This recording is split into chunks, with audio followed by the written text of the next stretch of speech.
She burned the letter at 3 in the morning, stood right there in her dead father's kitchen, held the corner of that paper over the candle flame, and watched her uncle's ultimatum curl black and fall apart into ash. Her hands did not shake, her eyes did not water.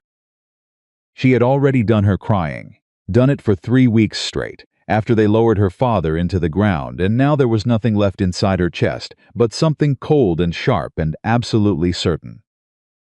She was not going to sign. She was not going to let Nathaniel Crowe walk through her father's door, sit down at her father's table, and take everything her father had built with 30 years of bleeding, aching, honest work. She was not going to do it, but she also knew, standing there in the dark, watching the last corner of that letter turn to gray flakes, that knowing what she would not do was a very different thing from knowing what she could do. And right now Eliza Hartwell could not do much at all. Before we go any further, if this story is already pulling at something inside you, I want you to hit that subscribe button right now and turn on your notifications. Stories like Eliza's don't get told enough, and I put my heart into every single one. Drop your city in the comments below. I want to see how far this story travels. Now let's get back to Eliza, standing in the dark, with ash on her fingers and 4 days left before everything she loved could be taken from her. The morning after she burned the letter, Eliza Hartwell sat down at the same kitchen table where her father had taught her to read land documents before she was 10 years old. She spread out every paper she owned across the worn oak surface. Deeds, survey maps, water rights, cattle records going back 15 years. Her father's original homestead filing, so creased and soft from handling that it felt almost like cloth. She read through all of it twice. Then she made a list of every legal argument she could construct in her own favor. It was not a short list. Eliza was not a stupid woman. She had never been a stupid woman, and it had taken her 23 years of living in a world that preferred her quiet to understand that being intelligent and being heard were two entirely separate things. She set down her pen. She looked at the list. She knew what she was up against. Her uncle had money. He had relationships with half the merchants in Willow Creek, and he had spent years building the kind of slow, patient influence that men like him always built, the kind that didn't announce itself loudly. Just accumulated quietly in the background until one day you looked around and realized it was everywhere. He had spoken to Judge Harlan already. Eliza knew this because Mrs. Aldridge at the dry goods store had mentioned it with the careful, sideways diplomacy of a woman who wanted to pass along a warning without ever being caught doing it. "Your uncle was in talking with Judge Harlan for quite a long time yesterday afternoon," she had said, keeping her eyes on the bolt of calico she was measuring. Quite a long time. Eliza had thanked her and walked out of the store and stood in the middle of the main street of Willow Creek with the sun cutting down hard on her shoulders, and she had thought, 4 days. She had 4 days before the guardianship hearing. 4 days before Nathaniel Crowe stood up in front of Judge Harlan and told the court that his poor, grieving, incapable niece needed someone to manage her affairs and that he was the only family she had left. And that, of course, he would be willing to take on that burden, painful as it was. She had gone home and read her documents twice more and made her list and known, in the honest, quiet part of herself where she did not allow self-deception, that the list was not going to be enough. The law in 1882 in the Montana Territory was not cruel to women the way a man with a raised fist was cruel. It was cruel the way weather was cruel, impersonal. Consistent, simply not designed with her in mind. A woman could own property. That was true. A woman could, in theory, stand before court and argue her own case. But a woman standing alone with no male voice beside hers, in front of a judge who had been sitting in that courtroom for 20 years and who had spent the previous afternoon in private conversation with her uncle, that woman was fighting uphill on wet ground in the dark. She needed something else. She needed something Nathaniel had not thought to prepare for. She sat at the table until the candle burned low and the kitchen went gray, with the early light coming through the window. She thought about her options with the same methodical patience her father had taught her. Don't panic, Eliza. Panic is just thinking fast in the wrong direction. and she went through every possibility she could construct and set each one aside when she found its flaw. She could go to the county sheriff, but Sheriff Breckett was a decent man who would listen politely and explain also politely that no crime had been committed yet.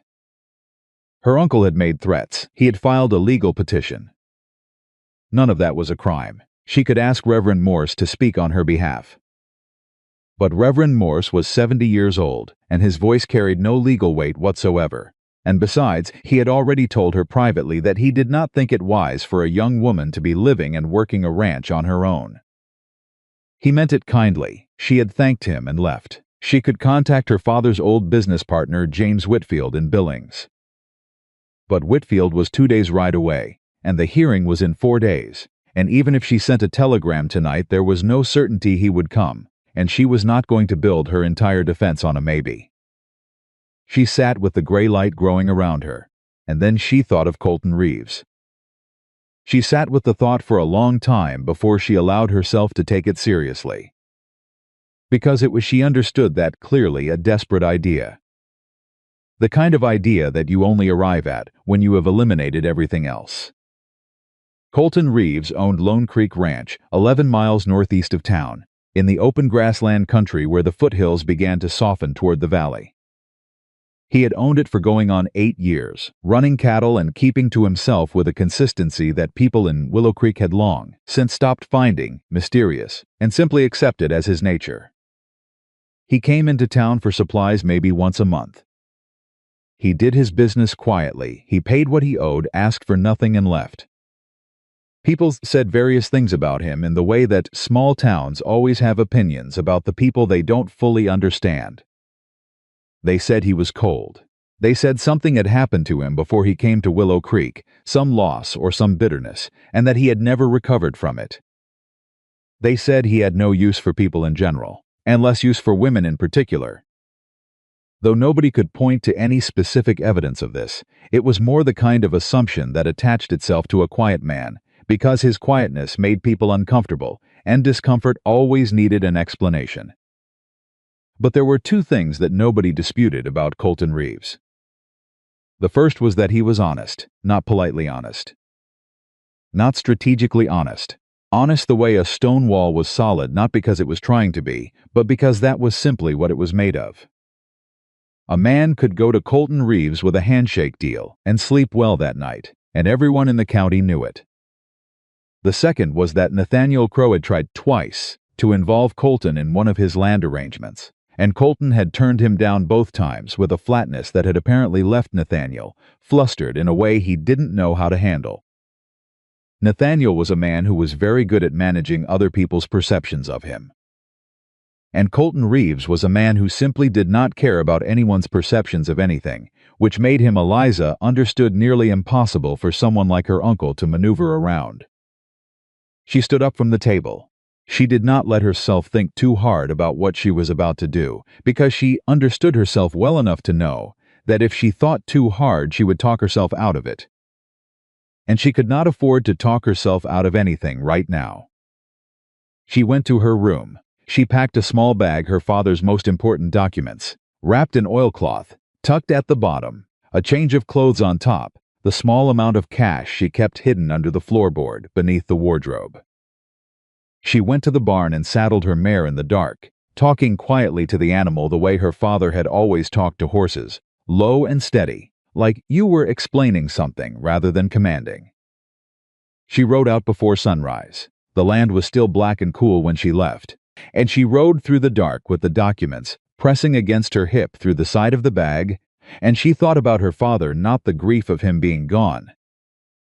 She couldn't afford that right now, but the fact of him, the particular quality of his presence, the way he had always moved through difficulty with a kind of determined calm that she had spent her life trying to learn. You are your father's daughter, she told herself. She rode. By the time the sky began to lighten at the horizon, she could see the shape of Lone Creek Ranch coming up ahead, the dark line of the fence, the bulk of the barn, the low, solid shape of the house set back from the road. She stopped at the gate. She sat there on her horse in the early light and felt, for the first time since she had made this decision, the full weight of what she was about to do. the absurdity of it, the desperation of it. She was going to ride up to a man she had spoken to perhaps 4 times in her entire life and ask him to marry her. "Lord," she said quietly to no one in particular. Then she opened the gate and rode in. She had barely dismounted when the front door of the house opened.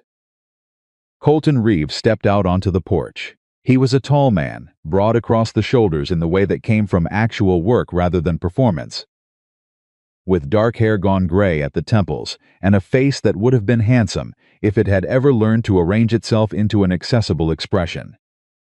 He was already dressed. He had apparently been up for some time, and he stood on that porch and looked at her with an expression that was not exactly unwelcoming, and not exactly welcoming either. Careful, that was the word. The expression of a man who had learned to be careful about what he let in. "Miss Hartwell," he said. "Mr. Reeves." She tied her horse to the fence post and walked toward the porch.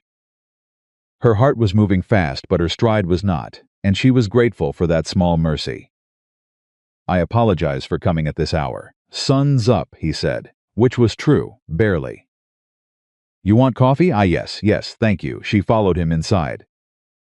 The interior of the house was not what she expected, though she was not sure afterward what exactly she had expected. It was clean, spare. Everything in it had a clear purpose and was in the place where it belonged. There was a large table with papers on it, ranch records, from the look of them, and a stone fireplace, and a kitchen area where a coffee pot sat on the stove putting out a thin thread of steam. He poured 2 cups, set one in front of her, sat down on the opposite side of the table with the other, and looked at her with those careful eyes. "You're Robert Hartwell's daughter," he said. "Yes." "He was a good man." "Yes," she said he was. A silence. Colton wrapped both hands around his cup. "Your uncle's filed a petition," he said. It wasn't a question. Eliza looked at him. "You know about it." "I hear things," he paused. "I hear things about your uncle in general." "Then you know what he's trying to do." "I know what men like Nathaniel Crowe always try to do," Colton said quietly. "Doesn't take much imagination." Eliza set down her cup. She had made a decision, riding here in the dark, that she was going to be direct. No approaching it sideways, no building up to it with careful maneuvering. This man had no patience for maneuvering. She had understood that much from a distance, and she did not have time for it anyway. "I have 4 days before the hearing," she said. "I have evidence that my uncle has been falsifying land documents, but I need time to build the case properly, and the court is not going to give that time to a woman who's standing alone.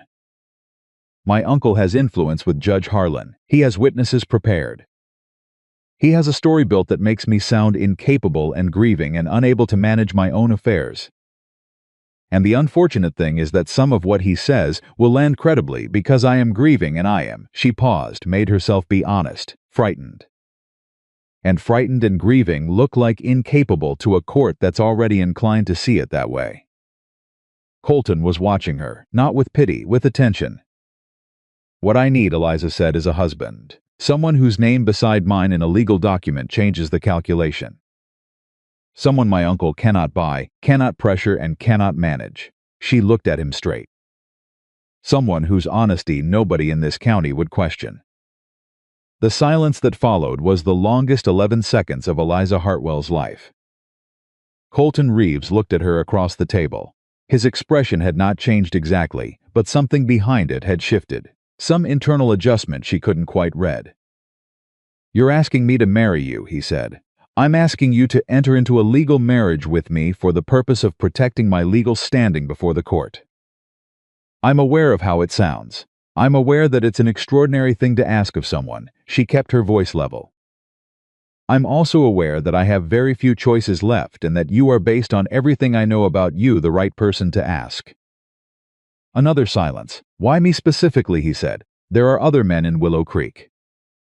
"There are other men," she agreed. "Most of them already have opinions about me, or about my uncle, or about what my father's land is worth.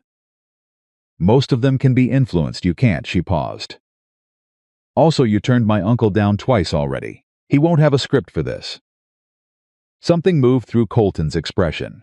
Almost possibly the ghost of something that was not quite amusement, but was in the same neighborhood.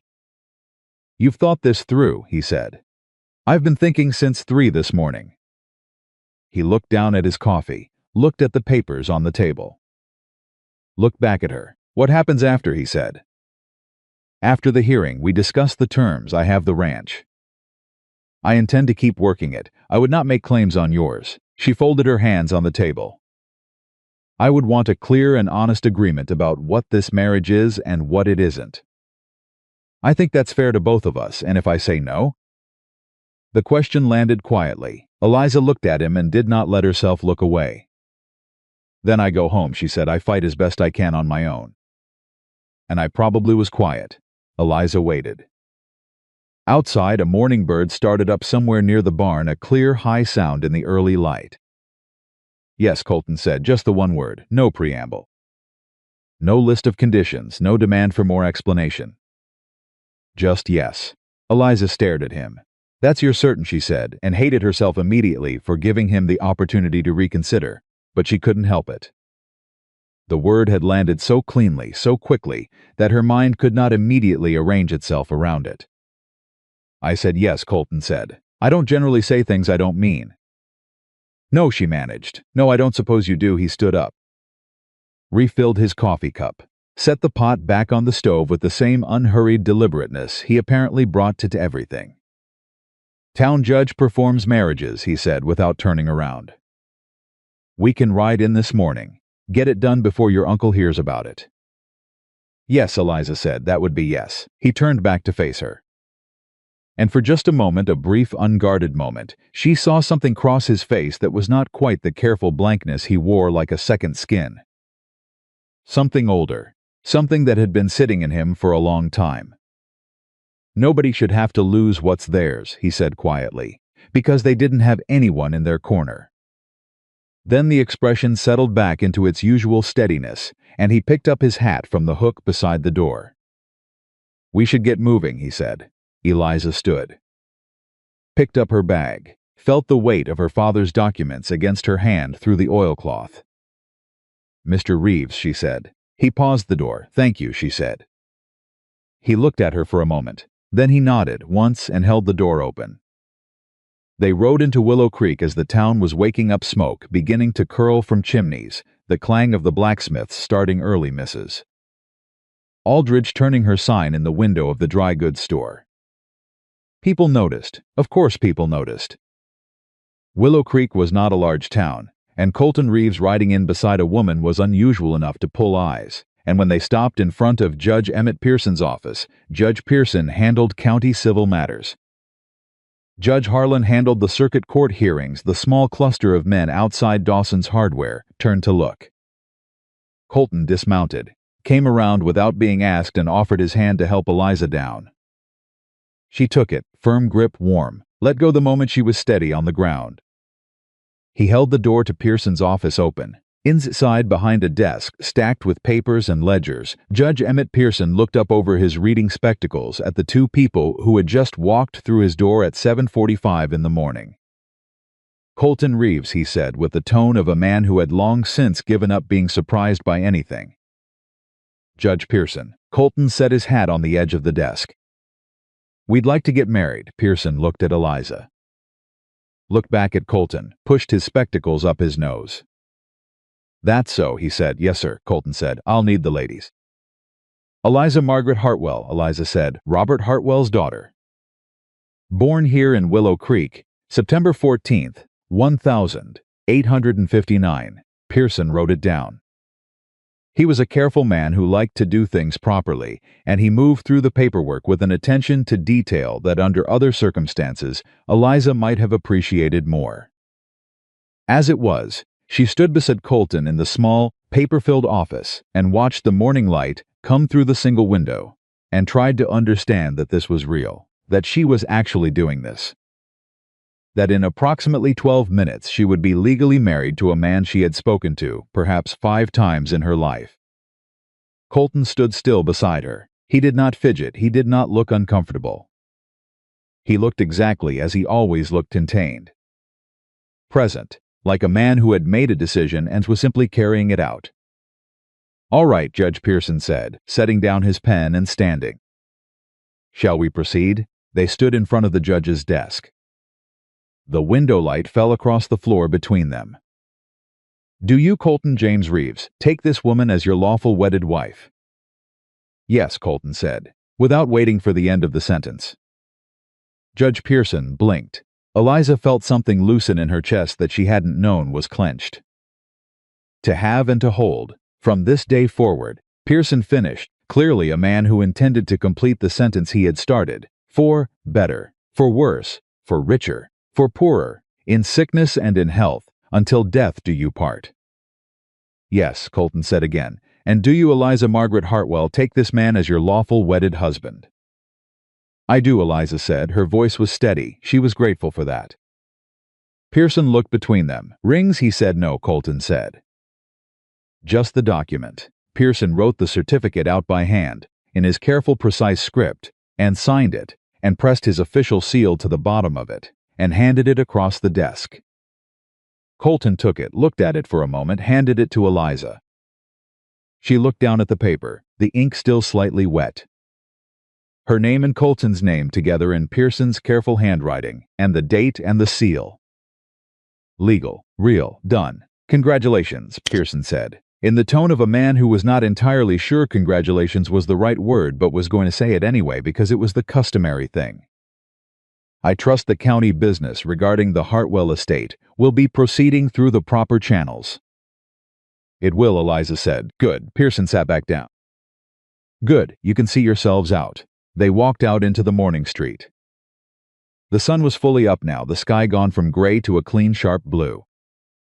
3 separate people had stopped moving entirely to watch them emerge from Judge Pearson's office, and Eliza was aware, with a clarity that was almost funny, that within the hour every single person in Willow Creek was going to know what had just happened in there. Including Nathaniel Crow. "He'll hear about this quickly," she said. "Yes," Colton said. He was looking out at the street with an expression she was beginning to recognize, not distant exactly, but measuring. Taking the landscape, social or physical, and accounting for what was in it. "He won't be pleased," she said. "No," Colton said. "He won't." He looked at her. "You ready to go back to the ranch?" he said. "You should rest. I'm guessing you haven't slept." "I'm fine, Miss Hartwell, Mrs. Reeves," she said, and then stopped, because the words had come out of her mouth before she had decided to say them, automatic and slightly startling to both of them. A pause. "Mrs. Reeves," Colton said in a tone she could not quite read. "You haven't slept. You rode 11 miles in the dark on a plan that required a stranger to agree on very short notice. You should rest. There's still the evidence to organize," she said. "The documents will still be there in 4 hours." He picked up her horse's reins from the post and held them out to her. "The evidence won't be worth much if the person presenting it is too exhausted to present it clearly. Your father taught you to read land records. I'm guessing he also taught you how to think straight." Eliza looked at him. "You're right," she said after a moment. It cost her something to say it, and she suspected he understood that.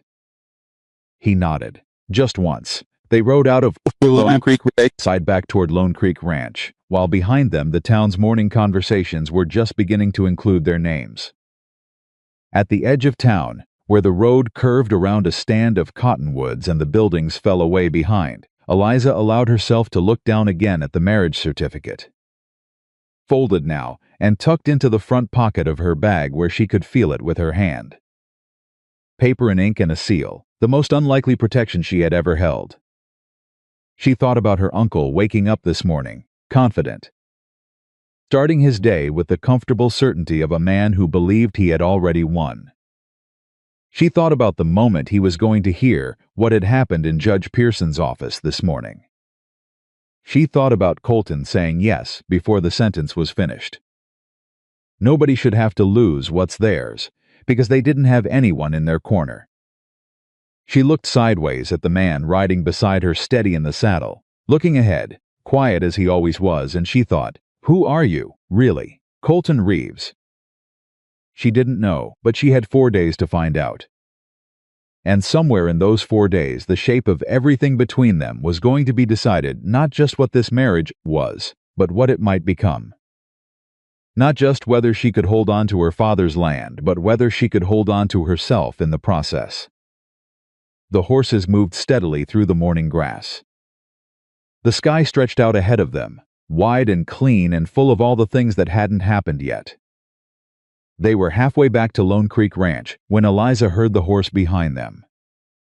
She didn't turn around immediately. She had been raised on a working ranch, and she knew the difference between a horse moving at a casual pace and a horse being pushed. This one was being pushed, hard, coming up fast from the direction of town. Colton heard it too. She could tell by the way his shoulders shifted just slightly, just enough. He turned first. "Don't look," he said quietly. "Keep riding." "Who is it?" Crane Mulvey, Colton said. "Your uncle's man." Eliza knew the name. Everyone in Willow Creek knew Crane Mulvey, a thick-necked, small-eyed man who did the kind of work for Nathaniel Crow that Nathaniel preferred not to do himself. He wasn't a hired gun exactly. He was something more insidious than that. He was the person Nathaniel sent when he wanted someone frightened, without any evidence that he'd done the frightening. "Keep riding," Colton said again. "I'm not afraid of Crane Mulvey." "I know you're not. Keep riding anyway." The hoofbeats closed the distance, and Mulvey pulled his horse up alongside them with the aggressive ease of a man who was very comfortable making himself a problem. "Reeves," he said, not a greeting, an announcement. Colton did not look at him. "Mulvey, heard something interesting this morning." Mulvey's eyes slid to Eliza with the particular quality of a look designed to make a person feel assessed and found wanting. "Heard you two paid a visit to Judge Pearson. Word travels fast," Colton said. "Mr. Crow wanted me to pass along his congratulations." The word congratulations carried about as much warmth as a January fence post. "He also wanted me to mention that a rushed marriage isn't going to change the legal situation with the estate. The petition's already been filed. Judge Harlan's already been briefed." "Thank your employer for the information," Colton said. "He also wanted to mention," Mulvey continued, as though Colton hadn't spoken, "that it would be a shame for a man of your reputation to get himself tangled up in something messy. You've got a good ranch, good standing. Seems like a lot to risk over someone else's family trouble." Colton stopped his horse. Mulvey stopped too, looking satisfied, apparently reading the pause as hesitation. Colton turned and looked at him for the first time. The look was not angry. It was not aggressive. It was the look of a man who was telling you something and wanted you to understand he was only going to tell you once. "Mulvey," he said, "I'm going to say this plainly because I think you're the kind of man who does better with plain language. What your employer wants and what he's going to get are two different things. You can ride back to town and tell him that, or you can keep talking and waste more of my morning. Either way, we're done here." Mulvey's jaw tightened. "You're making a mistake," he said. "Probably not," Colton said. He clicked to his horse and started forward again. Eliza followed. After a long moment, Mulvey's hoofbeats moved back toward town. Neither of them spoke for almost a full minute. Then Eliza said, "He's going straight to my uncle." "Yes," Colton said. "Nathaniel will change his approach. Whatever he had planned, he'll adjust now, yes. That could be good or bad, depending on what he decides." Colton glanced at her sideways. "You think fast. I was raised to," she said. "My father used to say that the person who thinks second always fights on someone else's ground." Something shifted in Colton's expression, not quite a smile. "Something quieter than that. Your father sounds like he was worth knowing." "He was," Eliza said, and she felt the grief move through her clean and sharp and real, and then she set it aside, the way she had been setting it aside for 3 weeks, because she could not afford it yet. There would be time for grief later. If she won, she would grieve properly. That was the deal she had made with herself. They reached Lone Creek Ranch before 8 in the morning.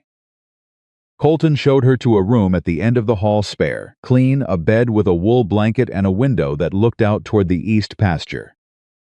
She noticed he had put a fresh towel on the chair beside the washstand without her asking.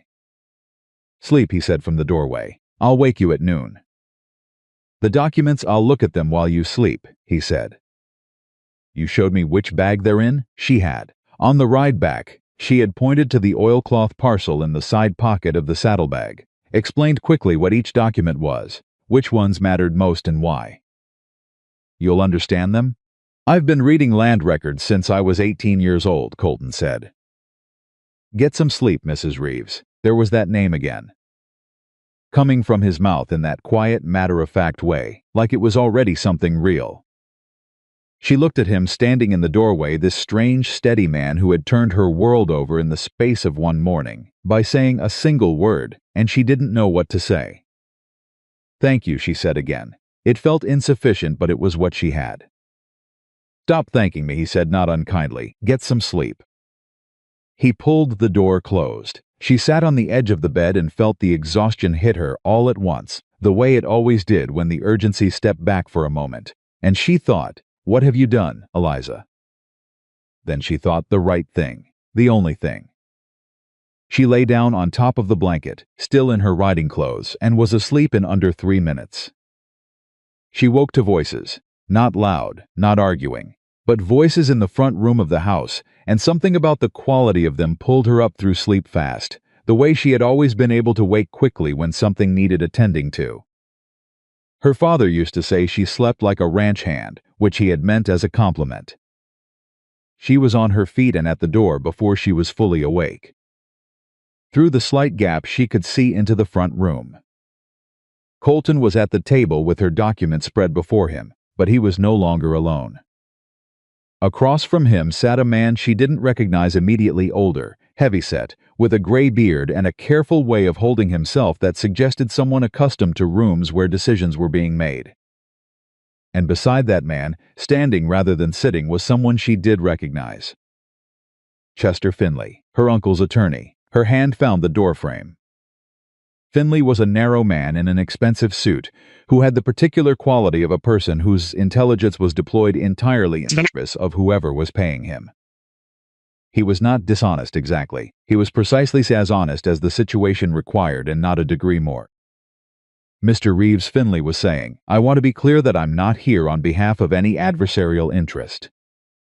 I'm here in a spirit of resolution. You're here because Nathaniel Crowe sent you, Colton said. He did not look up from the documents. My client has certain concerns about the suddenness of this morning's events. He is, after all, Eliza's only living family. His interest in her welfare is genuine. His interest in her land is genuine, Colton said. His interest in her welfare is whatever's useful. Finley paused, adjusted his approach. My client is prepared to be generous. He understands that Miss Hartwell, Mrs. Reeves, has been under considerable stress since her father's passing. He is prepared to offer her a settlement, a fair share of the ranch's value in cash, allowing her to. No, Colton said. The word landed with the same quality as a door closing. Finley tried again. Mr. Reeves, with respect, this isn't your dispute. You've been married for approximately 2 hours. The legal complexity here. Chester. Colton set down the paper he was holding and looked at Finley directly for the first time. I've read through 6 of these documents this morning. You know what I found? Finley's expression shifted. Just barely. A tightening around the eyes. I found a deed of transfer dated March of 1879, Colton said. Hartwell land, 40 acres on the east boundary, transferred to a holding company called Crowe and Associates. Signed by Robert Hartwell. He paused. Except Robert Hartwell was in Billings in March of 1879. I know because he sent me a letter from Billings in March of 1879 asking about winter grazing arrangements. Which means that signature isn't his. The room went very quiet. Eliza's hand tightened on the door frame. Finley said nothing for a long moment. That's a serious allegation, he said carefully. It's a serious document, Colton said. You want to take it back to your client and explain to him that I found it. Or would he prefer to hear about it for the first time in front of Judge Harlan? The older man with the gray beard had not spoken at all. Now he shifted in his chair, and something about the movement made Eliza look at him more carefully. He was watching Colton with an expression she could not quite read, not alarmed exactly, but attentive in a way that felt significant. Who are you? She said, opening the door fully and stepping into the room. 3 heads turned. Colton looked at her without the surprise she suspected he had known she was there. Finley looked at her with the expression of a man recalibrating quickly. The older man looked at her with something that might have been recognition. Mrs. Reeves Finley said, recovering smoothly. Was just... I heard what you were doing, Eliza said. She crossed the room and stood beside the table, beside Colton. She noticed, without deciding to, just positioning herself naturally in the space. Who is this man? Thomas Aldgate, the man said, before Finley could answer. His voice was measured. I was a land agent in this territory from 1871 to 1878. I worked with your father on several transactions. He paused. I also worked briefly with your uncle. The way he said it briefly carried weight. Why are you here? Eliza said. Aldgate glanced at Finley. Then he looked back at Eliza and made what was clearly a decision. I came with Chester because he asked me to come, Aldgate said. He told me it was to help resolve a family misunderstanding. He paused again. I don't think that's what this is. Thomas Finley started. I have documents, Aldgate said to Eliza, from my time as a land agent. Records of transactions your uncle asked me to assist with. Another pause. Transactions I refused because they weren't legal. I kept copies of everything. I kept them because I thought they might matter someday. He looked down at his hands. I suppose someday is today, Eliza stared at him. Finley stood up so fast his chair scraped back hard against the floor. Thomas, I'm advising you strongly. You're not my attorney, Aldgate said quietly. This could expose you to Chester. Aldgate looked at him with the particular patience of an older man who has made his peace with something. I'm 63 years old. I've been carrying this for 7 years. I'm tired of carrying it. He looked back at Eliza. Your father was a good man. I knew it then. Your uncle used him, and I didn't do enough to stop it, and I have lived with that. He took a breath. I'm not going to live with it anymore. Chester Finley picked up his hat from the table. I'll see myself out, he said. The words were controlled, but underneath them was something jagged. Mr. Reeves, Mrs. Reeves. He did not look at Aldgate. This conversation will have consequences. I imagine it will, Colton said. Finley left. The door shut behind him, and the sound of his horse leaving the yard followed a moment later, fast and hard in the way that communicated displeasure more clearly than any words. The three of them sat in the quiet that remained, Mr. Aldgate, Eliza said carefully. I need to understand what you have.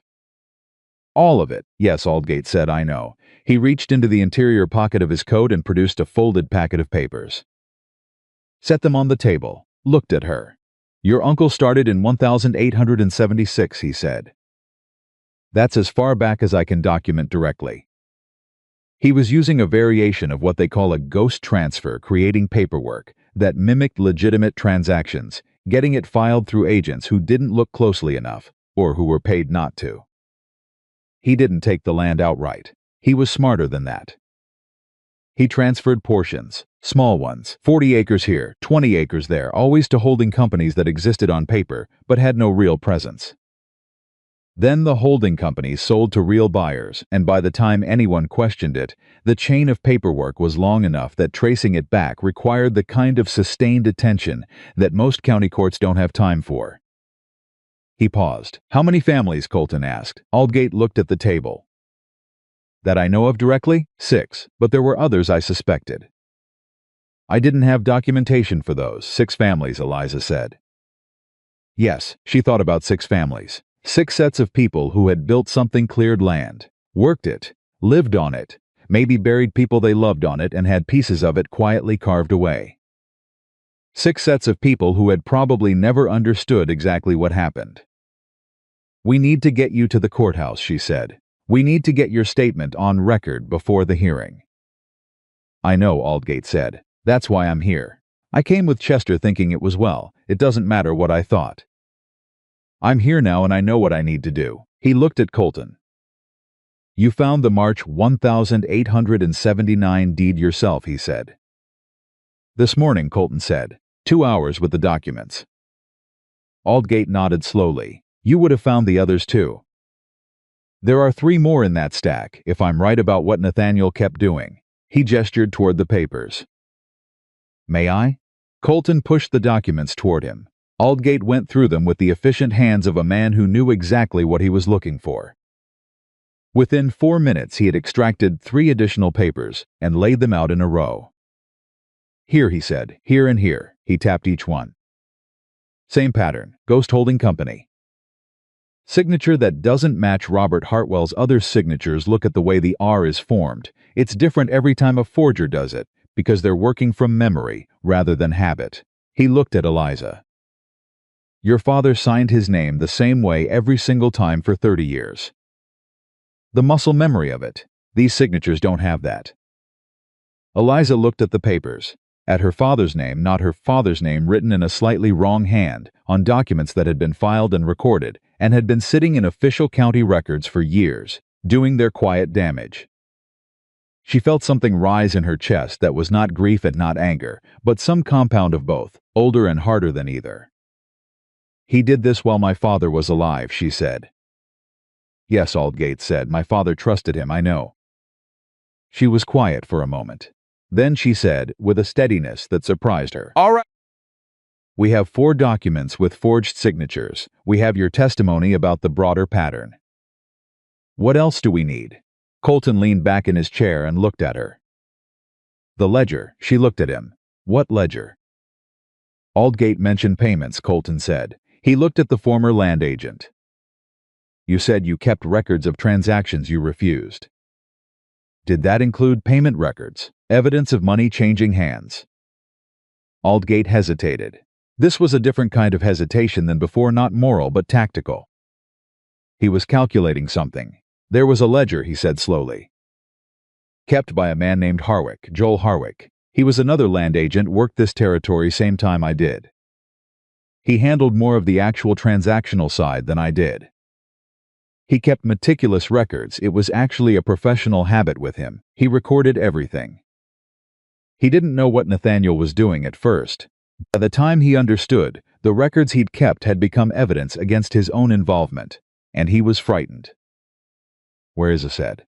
"He left the territory in '78, Aldgate said. "Went to Oregon. I lost track of him." Eliza looked at Colton. She could see him thinking the same steady, methodical quality he seemed to bring to everything, the same unhurried accounting. "Harwick would have filed official records too," Colton said slowly. "If he was the transactional agent, which means his ledger might match against county filings." "It would," Aldgate confirmed, "if we had the ledger." "We might not need the ledger itself," Colton said. He stood up and went to the far end of the room, to an old wooden cabinet against the wall, and opened it. Inside were stacked boxes of papers, ranch records. From the look of them, years of them, going back to the early days of Lone Creek. "What are you looking for?" Eliza said. "Give me a minute." He went through the boxes with the same unhurried precision, pulling papers, setting them aside, pulling more. Eliza watched him. Aldgate watched him. Nobody spoke. After 6 minutes, Colton pulled out a small worn notebook and held it up. "Harwick did business with my family," he said, "years before I took over the ranch. My father kept records of every transaction. It's how I was raised." He opened the notebook. "Harwick's receipts would be in here. If those receipts match against the forged Hartwell transfers, same dates, same holding companies, that's a paper trail that doesn't require Harwick himself." Eliza stared at the notebook. "Your father's record," she said. "He kept everything," Colton said. "I thought it was excessive at the time." He sat back down and opened the notebook on the table beside the other documents. "Let's find out if it matters." They worked for the next 3 hours without stopping. Eliza had thought she knew what concentrated effort felt like. She had organized her father's estate papers, managed complex cattle records, worked through legal documents that would have bewildered most people she knew. But this was different. This was 3 people pulling on threads simultaneously, and every thread that connected told a story, and the story was getting larger and more damning with every new connection. Aldgate knew the transactional language. Eliza knew her father's records. Colton knew his own ranch history, and it became clear quickly had a mind that moved through numbers and document sequences with a lateral, connecting quality that was genuinely remarkable. At one point she looked up and caught Aldgate watching Colton with an expression of quiet assessment. You didn't go into law, Aldgate said to him. It wasn't quite a question. No, Colton said without looking up. You should have. Maybe, Colton said. This works better. By mid-afternoon, they had constructed a chain of documentation that connected Nathaniel Crowe to 8 fraudulent land transfers spanning 6 years. 4 of them directly involved Eliza's family property. 4 others involved neighboring families, the Garretts, the Sanderson estate, the widow Pruitt, and a family named Okonkwo who had left the territory 2 years ago and whose departure, Eliza now understood, had probably not been entirely voluntary. She sat back in her chair and looked at what they had built. This is enough, she said. It's more than enough, Aldgate said quietly. It's enough to clear the estate, Colton said, and probably enough to open a broader investigation if the county attorney has any spine at all. Eliza looked at him. Do you know the county attorney? I know him. Does he have spine? A pause, some. Then we go to him today, Eliza said. Before Finley gets back to my uncle and before my uncle has time to do anything else. She looked at Aldgate. Are you willing to go to the county attorney with this? Tonight? Aldgate looked at the papers on the table. At the careful damning chain of evidence they had assembled across an afternoon. Yes, he said, I'm willing. They rode into Willow Creek for the second time that day, as the afternoon was moving toward evening, the light going golden and long across the grass. 3 riders, Eliza in the middle, Colton on her left, Aldgate on her right, the saddlebag with the documents between them. Eliza was aware of people watching as they moved down the main street. She was aware of the particular quality of a small town's attention, the way it tracked unusual configurations, the way it noticed who was riding with whom. She had been the subject of that attention her entire life in various forms, and she had never been able to entirely make herself indifferent to it. But today it felt different. Today she was not riding alone. She did not look for her uncle's office as they passed it. She didn't need to. She could feel the building's presence the way you felt a weather system coming, a pressure, a change in the air. The county attorney's office was at the far end of the main street, past the hardware and the bank and the telegraph office. Harrison Voss had held the position for 4 years. He was 38 years old, sharp-minded, politically careful in the way of a man who wanted a future in the law, and not as far as Eliza had ever been able to determine in Nathaniel Crowe's pocket. Not actively allied with him anyway, which was different from having spine, but it was a start. Voss was still in his office when they arrived, which was fortunate. He looked up at the 3 of them walking through his door, with the expression of a man who understood immediately that his evening had just become more complicated. Mrs. Reeves, he said, and the name landed strangely, but he moved past it. Mr. Reeves. He looked at Aldgate, Thomas Aldgate. I was a land agent in this territory, from 1871 to 1878. Voss looked at the saddlebag, looked at Eliza. I think, he said slowly, you should sit down. They sat down. Eliza opened the bag and laid the documents out on Voss's desk, and then she talked. Clearly, precisely. The way her father had taught her, don't perform, don't emote, just present the facts in the right order, and let the facts do the work. She talked for 20 minutes without interruption, and Aldgate added his testimony where it was needed, and Colton sat quietly beside her, and when she was done, Voss sat back in his chair and rubbed his face with both hands. How long have you had these documents, he said. The originals were in my father's files, Eliza said. I've had access to them since his death. I found the discrepancy in the March 1879 deed 2 days ago. We made the additional connections this afternoon. And you, Voss, looked at Aldgate. You're prepared to testify to this formally? Yes, Aldgate said. Voss was quiet for a long moment. Nathaniel Crowe has been in this county for 20 years, he said carefully. Yes, Eliza said. He has. He has relationships. Significant ones. He does. Voss looked at her.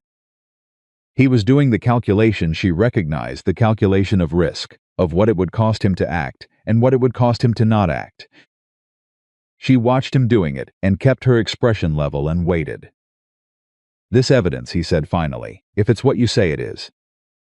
Read the documents, Colton said. It was the first thing he'd said since they sat down, and the quality of his voice in the room quiet, direct. No patience for equivocation seemed to take Voss slightly aback. Voss pulled the papers toward him. He read for 12 minutes. Nobody spoke. The evening light moved across the window. Somewhere outside, a horse went by on the street. Voss set the papers down. "I'll need these overnight," he said. "No," Eliza said. He looked at her. "I will have copies made," she said. "Right now, before we leave this office, you can keep the copies." "I keep the originals," she paused. "I mean no disrespect to your office, Mr. Voss. But these are the only proof I have of what my father built and what was done to him, and I'm not leaving them anywhere I can't verify their safety." Voss held her gaze for a moment. Then he said, "There's a copier at the telegraph office." "If you'll wait, I can send my clerk." "We'll wait," Eliza said. Voss's clerk was back in 20 minutes with careful handwritten copies of every document. Eliza checked them against the originals, page by page, while Voss watched with an expression that had moved from careful political calculation into something that looked closer to genuine. When she was done, she handed Voss the copies, returned the originals to the oilcloth in her bag. Closed the bag. "The hearing is in 3 days," she said. "I'm aware," Voss said. "Will you be prepared?" Another long pause. "Yes," Voss said. Colton stood beside her. Aldgate pushed himself to his feet with the slight effortfulness of a man with old bones, and a weight he'd been carrying too long finally set partway down. They walked out into the evening street. The light was going now, the sky above the buildings going pink and orange, and the shadows stretching long, and Willow Creek was beginning its evening, settling the lamplighters starting their rounds. The saloon down the street picking up sound, families moving toward dinner. Eliza stood on the wooden sidewalk outside Voss's office and breathed. 3 days. She had everything she needed, or close to it. She had Aldgate's testimony. She had the documents. She had Voss preparing. She was aware of this with a clarity that still felt slightly unreal, a husband who had spent a full day working alongside her, as though there were nowhere else he had any intention of being. "You should eat something," Colton said beside her. "I know," she said. "You skipped breakfast and lunch." She looked at him sideways. "You noticed that. Hard not to," he said. "You were sitting 3 feet away from me for 4 hours." There was something in the matter-of-factness of it, the simple, unperformed quality of his attention to her, that did something unexpected to the space behind her breastbone. She didn't examine it. "Not now. Aldgate," she said, turning to the older man. "Where are you staying tonight?" "I was planning to get a room at the boarding house," Aldgate said. "Get a room," she said, "and don't go anywhere near my uncle or his associates tonight. If anyone approaches you, I've kept this secret for 7 years, Mrs. Reeves," Aldgate said, with a small, dry precision that she recognized as the particular dignity of an older man who didn't appreciate being managed. "I think I can manage 1 more night, of course," she said. "I'm sorry," he nodded, tipped his hat, started down the sidewalk. She and Colton stood there for a moment. "He'll be all right," she said quietly. "I'll ask Dawson to keep an eye on him," Colton said. "Dawson's Hardware is across from the boarding house. He's up late. He notices things. Do you have a network of people who notice things throughout this entire town?" she said. "I know who to trust," Colton said simply. "It's fewer people than you'd think, but they're reliable." They rode back to Lone Creek Ranch in the dark, and neither of them spoke much, and the silence between them was not uncomfortable. It was the silence of 2 people who had spent a day doing significant work together and were tired in the good, real way of people who have done what needed doing. It was only when they were unsaddling the horses in the barn, working in the lamplight on either side of the horses, that Nathaniel Crow's man appeared at the barn door. Not Mulvey this time, someone Eliza didn't recognize. Young, nondescript, with the careful blankness of a person who was there in a professional capacity. "Message for Mrs. Reeves," he said. Eliza looked at Colton. He was watching the young man with that measuring steadiness. "From my uncle," she said. "Yes, ma'am." She crossed the barn and took the folded paper from the young man's hand. He left immediately, no waiting for a response, no lingering. In out, she opened the letter. Her uncle's handwriting was beautiful. He had always had beautiful handwriting, the careful practiced script of a man who understood presentation. The letter was 3 paragraphs long. The first paragraph expressed his sorrow at the hasty, and the word was underlined, delicately unfortunate developments of the day. The second paragraph expressed his continued concern for her well-being, and his understanding that grief could cause people to make decisions that did not serve their own best interests. The third paragraph was very short. It said, "You have made a powerful enemy of the wrong person, Eliza. I suggest you consider carefully whether the ground you are standing on is as solid as you believe." She read it twice, then she folded it and looked up at Colton, who was watching her. "Threat," he said. "Suggestion," she said, delicately phrased. "Same thing," he said. "Yes," she said, "same thing." She turned the letter over in her hands, her uncle's beautiful handwriting on the outside. The careful threat inside. "He's frightened," she said. This morning he was confident, now he's frightened. "That makes him more dangerous," Colton said. "I know," Eliza said. "I know it does." She tucked the letter into her coat pocket, beside the marriage certificate, beside the oilcloth parcel with her father's documents. She looked at Colton across the back of her horse in the lamplight of his barn on the first day of what was legally their marriage. And she thought 3 more days. She thought, "I am my father's daughter." She thought, "I am not going to run." She didn't sleep that night. She tried. She lay on top of the blanket in the spare room at Lone Creek Ranch and stared at the ceiling and listened to the sounds of the house settling around her, the particular creaks and exhales of an old building. Breathing in the dark, and her mind would not stop moving. It kept pulling the threads, following the connections, running through scenarios for what Nathaniel might do with the time he had left before the hearing. A frightened man with money and influence and 3 days was not nothing. A frightened man with all of that and no remaining scruples was considerably worse than nothing. She was sitting at the kitchen table with her father's documents spread out again when she heard Colton's door open down the hall. His footsteps were quiet, but she had already learned the sound of them, a deliberate, unhurried rhythm that was entirely consistent with everything else about him. He came into the kitchen, stopped in the doorway when he saw her, and looked at her with an expression that managed to communicate both unsurprise and mild exasperation without arranging itself into anything so overt as either. "How long have you been up?" he said. "I'm not sure I went to sleep." He looked at the documents, looked at her, moved to the stove without another word and put coffee on. The normalcy of it, the simple domestic competence of a man who made coffee at 4 in the morning without drama, did something strange and settling to her nerves. "He's going to go after the witnesses," she said. "That's what I keep coming back to. He can't touch the documents now that Voss has copies. He can't undo what Aldgate knows. But if he can discredit Aldgate before the hearing, if he can find something in Aldgate's past, a business failure, a personal problem, anything, he can stand up in that courtroom and say the testimony comes from a compromised source." "Yes," Colton said, his back to her, watching the coffee pot. "Probably. Does Aldgate have anything in his past that could be used that way?" "I don't know his full history. We need to know before my uncle finds out first." Colton poured 2 cups, set one in front of her, sat down across the table. "I'll ride to town in the morning," he said. "Talk to Aldgate directly. He needs to know what's coming so he can prepare." "I want to come, I know," but Colton looked at her steadily. "But I think someone should stay here and contact James Whitfield in Billings. You mentioned him yesterday, your father's business partner." "I said he was 2 days away and the hearing is in 3 days," Colton said. 2 days away means he could arrive the night before. If he's willing to testify to your father's character and business practices, that's a second witness Nathaniel has to manage." He paused. "You said you didn't want to build your case on a maybe. I understand that, but right now we have room for a maybe. We should use it." She looked at him across the table. He was right.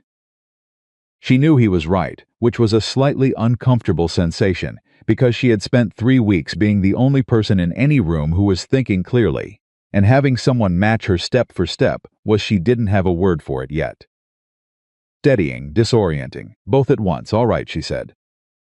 I'll send the telegram first thing. There's something else, Colton said. His tone had shifted. Not by much. His voice didn't operate in wide registers, but enough that she felt it, and she looked at him more carefully. What? She said. He reached into the inside pocket of his shirt and produced a folded piece of paper. Set it on the table between them. She looked at it. Looked at him. Where did that come from? My old ranch records. The cabinet in the front room. He pushed it slightly toward her. I found it this morning, while you were sleeping. She unfolded it. It was a letter old, the paper gone soft and slightly yellow at the folds. The handwriting was not Colton's.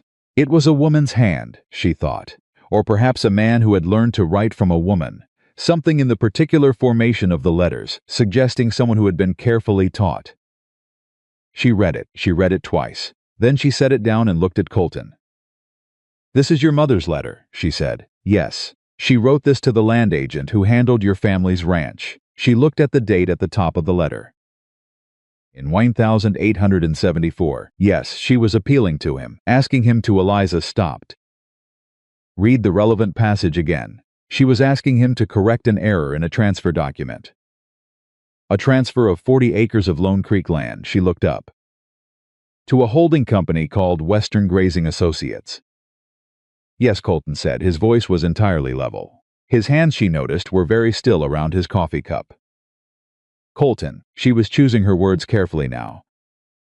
Western Grazing Associates is one of the holding companies in Nathaniel's network. It appears in 3 of the Hartwell transfers. A silence. I know, Colton said. Your family lost 40 acres. My mother lost 40 acres, he said. I was 17. She had been running the ranch alone for 2 years after my father died. She didn't understand what had happened until it was too late, and by then the transfer had been recorded, and the land had already moved on to a secondary buyer, and there was. He stopped. Something moved through him, controlled quickly, but not quite quickly enough for her to miss it. There was nothing she could do, no one she could go to. No one who thought it mattered enough to help a widow with a land dispute. Eliza sat very still. She understood now. She understood the yes he had given her at his kitchen table, the unhesitating, unqualified, immediate yes of a man who had been waiting 8 years for the chance to do the thing nobody Ty had done for his mother. It was not charity, it was not even kindness exactly. It was something older and more personal than either of those things. You knew it was Nathaniel, she said, when you turned him down twice for those land arrangements. You already knew, I suspected, Colton said. I didn't have proof. I've been suspicious for years, but I didn't have a path to anything solid. He looked at her across the table. You brought me the path. She felt the weight of that settle over her. Colton, don't, he said, not harsh, just firm. Don't apologize, don't thank me again. We're past that. She closed her mouth, looked at the letter, looked at the documents spread across the table. Western Grazing Associates gives us the connection, she said, because she was her father's daughter, and her father's daughter did not sit still when there was work to do. Your family's transfer, plus the Hartwell transfers, plus whatever else Aldgate has documented, if they all flow through the same holding companies, that's not coincidence. That's a pattern. That's the kind of pattern a county attorney can take to a full investigation, not just a guardianship hearing. Yes, Colton said. This changes the scope, she said. Yes. Are you ready for that? A full investigation means this goes well beyond the hearing. It means your family's loss becomes part of a public record. It means Eliza, he used her given name for the first time. She noticed, I've been ready for 8 years. I just didn't have anyone to stand next to. The morning came up slow and gray, and they were both still at that table when it did. Colton rode to town at first light. Eliza sent the telegram to James Whitfield in Billings, brief, factual, urgent, the way her father had taught her to write in situations where every word had to carry its full weight. Then she sat down with the documents again and began constructing a formal written summary of the evidence chain, organized in the precise sequential order that Voss would need to present it effectively. She was an hour into it when she heard a horse coming up the road to the ranch. Not Colton. Too soon for Colton. She went to the window. Looked out. It was Margaret Holt, the banker's wife. A woman who had known Eliza's father for 20 years and who moved through Willow Creek's social world with the careful authority of someone who understood exactly how much influence she possessed and deployed it with surgical precision. Eliza felt a complicated mix of things. Margaret Holt was not precisely an enemy. But she was not an ally Eliza had counted on, and her arrival here, unannounced, at 8 in the morning, did not feel like a social call. She opened the front door before Margaret had finished dismounting. "Mrs. Holt," she said. "Eliza." Margaret tied her horse and walked to the porch with the brisk purposefulness of a woman who had something to say and intended to say it without preamble. "May I come in?" "Of course." Eliza poured coffee without being asked. Margaret sat at the kitchen table and looked at the documents spread across it with an expression that was not surprise. "You've been busy," Margaret said. "Yes, ma'am. So's your uncle." Margaret wrapped her hands around the coffee cup. "He came to see my husband last night. Very late. Gerald was not pleased about the hour, but your uncle is not a man who notices when he's not welcome." Eliza sat down slowly. "What did he want?" "He wanted Gerald to call in the note on your father's ranch." Margaret's voice was steady, the voice of a woman delivering information she found distasteful but necessary. "There is a mortgage note on the Hartwell property, taken out 3 years ago. Your father borrowed against the east pasture to fund a cattle purchase. Gerald holds the note. Your uncle wanted Gerald to declare it immediately due." Eliza went cold. She had known about the note. Of course she had known. She had gone through every piece of her father's financial paperwork after his death. The note was not due for another 14 months. It was a standard arrangement, good terms. Her father had been ahead on the payments. But if the bank called it due immediately, if Gerald Holt decided the estate represented an uncertain credit risk, she would have 30 days to produce the full amount, and she did not have the full amount. And without the ranch as collateral, she would lose whatever legal standing she had gained. It was elegant. It was the move of a man who had been doing this for a long time and knew exactly how to use every tool available to him. Gerald didn't agree, Margaret said. "I want to be clear about that. My husband is a banker and a businessman, and he conducts himself accordingly, but he is not a dishonest man. And what your uncle was asking was," she paused, chose her word with care, "irregular." Gerald told him no, Eliza breathed. However, Margaret continued, and Eliza felt herself tighten again. "Your uncle also made a call on Judge Harlan last night, after he left the bank. I know this because the Harlan house is 2 streets from ours, and Charlotte Harlan mentioned it to me this morning at the well." Eliza looked at her steadily. "What did he want with the judge?" Charlotte didn't know. She said her husband came to bed troubled. That's her word, troubled. A judge troubled the night before a hearing he was scheduled to preside over. Eliza set down her cup. Her mind was moving fast now, pulling the implications out and laying them side by side. "Mrs. Holt," she said, "why are you here? You could have sent a note." Margaret looked at her. The careful social armor shifted just slightly, and underneath it was something older and more direct. "I knew your father for 22 years, she said. "He was an honest man in a world that does not always reward honesty. When he died, I sat in that church, and I thought there should be more people willing to say so publicly." She paused. "I am telling you this in person, because I thought you should hear it in person, from someone who is willing to sit in front of you and say it. Your uncle has been in this county a long time, and people are afraid of him, and most of them are afraid in quiet ways that they don't examine too closely." She straightened slightly. "I am 61 years old, and Gerald is 64, and we have built our life in this town, and I think it's past time someone with standing said plainly where they stood." Eliza looked at this woman who she had known as a peripheral presence her entire life, the banker's wife, correct and composed, moving through social events with a careful propriety, and saw, maybe for the first time, who she actually was. "Will you testify," Eliza said at the hearing, "about my father's character? About my uncle's approach to Gerald last night?" A pause. "Yes," Margaret Holt said, "I will. Colton came back at midday. He walked in the door and read Eliza's face immediately. He had that quality she'd noticed of taking in information through the same channels other people used for conversation and said, "What happened?" She told him, all of it. Nathaniel's approach to Gerald Holt. The judge, Margaret's offer to testify. He sat down.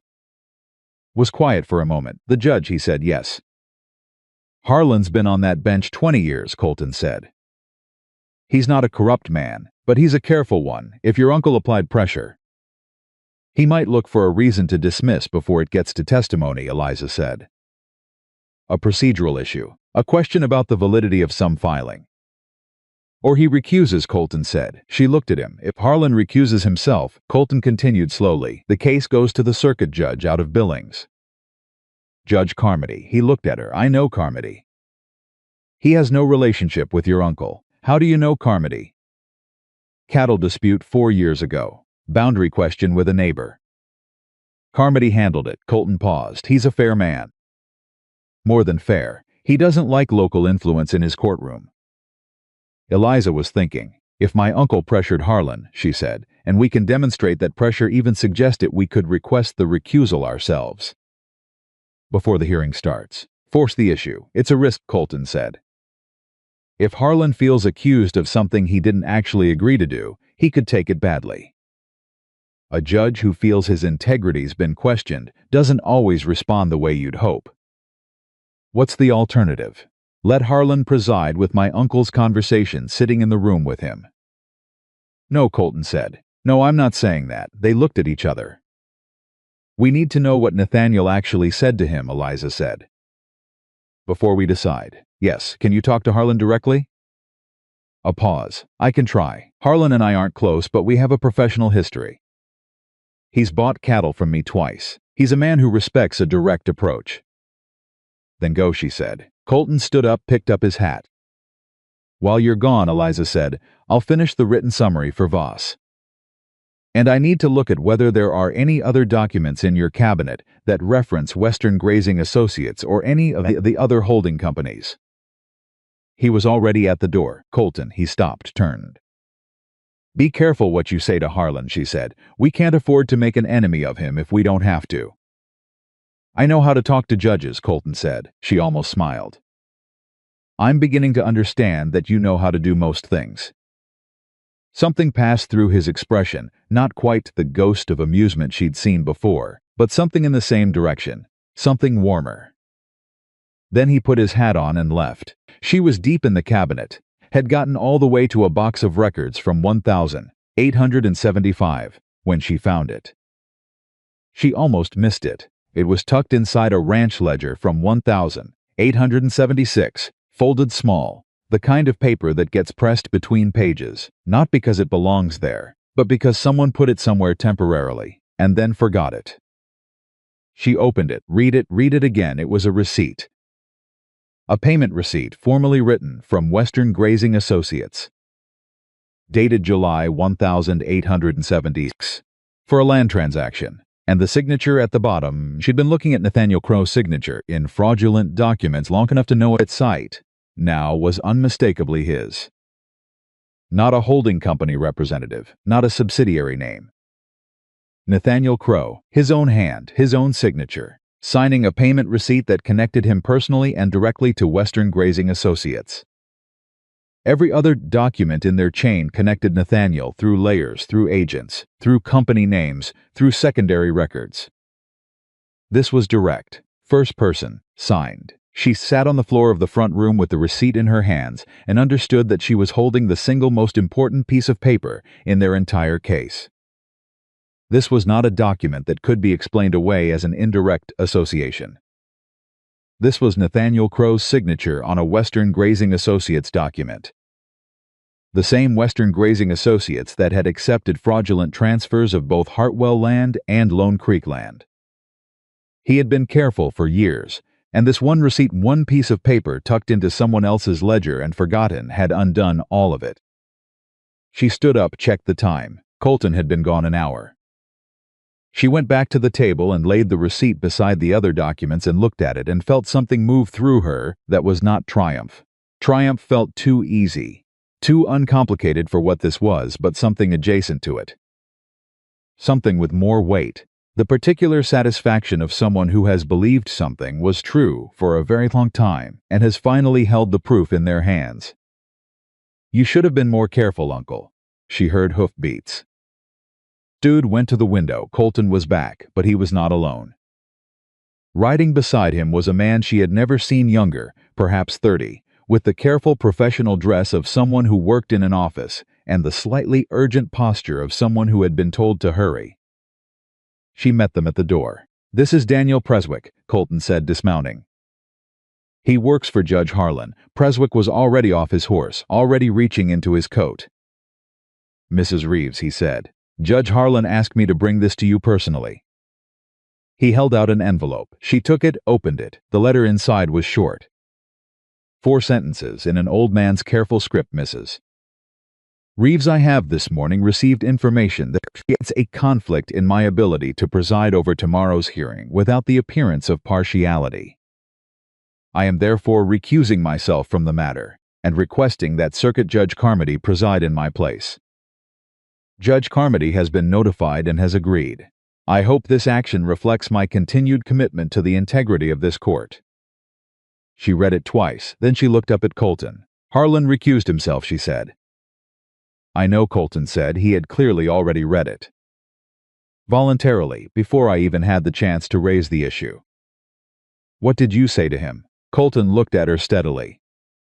"I told him I hoped the conversation he'd had the previous evening hadn't been one he'd regret. I told him I said it as a man who respected his court and wanted to see it remain something worth respecting." A pause. He was quiet for a long time. Then he asked Preswick to prepare the letter. She looked at the letter, looked at Colton. "He's an honest man," she said. "My uncle miscalculated." "Your uncle has spent a long time working with people who aren't honest," Colton said. "He's lost the ability to accurately identify the ones who are." She thought about that. Thought about all the calculations Nathaniel had made, the careful, long-term, patient maneuvering of a man who was very good at his particular craft, and how he had so completely failed to account for the variable of people who simply would not bend. Colton, Harlan, Margaret Holt, Aldgate, even Gerald Holt, who had refused a request he found irregular. Her uncle had spent 20 years building influence over the people who could be influenced. He had never adequately planned for the ones who couldn't. "I found something," she said, "while you were gone." She led him inside, showed him the receipt. Colton picked it up. Read it again, set it down." He was quiet for a moment. "Where was this?" he said. "In the 1876 ledger, tucked in the middle." "My father's ledger," Colton said. "Yes." He looked at it for another long moment. "He came here," Colton said. "Not a question. More like something he was working out, a piece of old history resolving into new shape. At some point in 1876, someone from Western Grazing Associates came to Lone Creek to complete a transaction, and they produced a receipt with Nathaniel's signature on it. And my father put it in the ledger the way he put everything, every paper, every receipt, because that's how he managed his records." "Your father kept it," Eliza said. "He probably didn't know what it meant. He just kept it because it was a document." Colton set the receipt down very carefully on the table, as though it were something that might break. "He didn't know," Colton said quietly, "and my mother didn't know.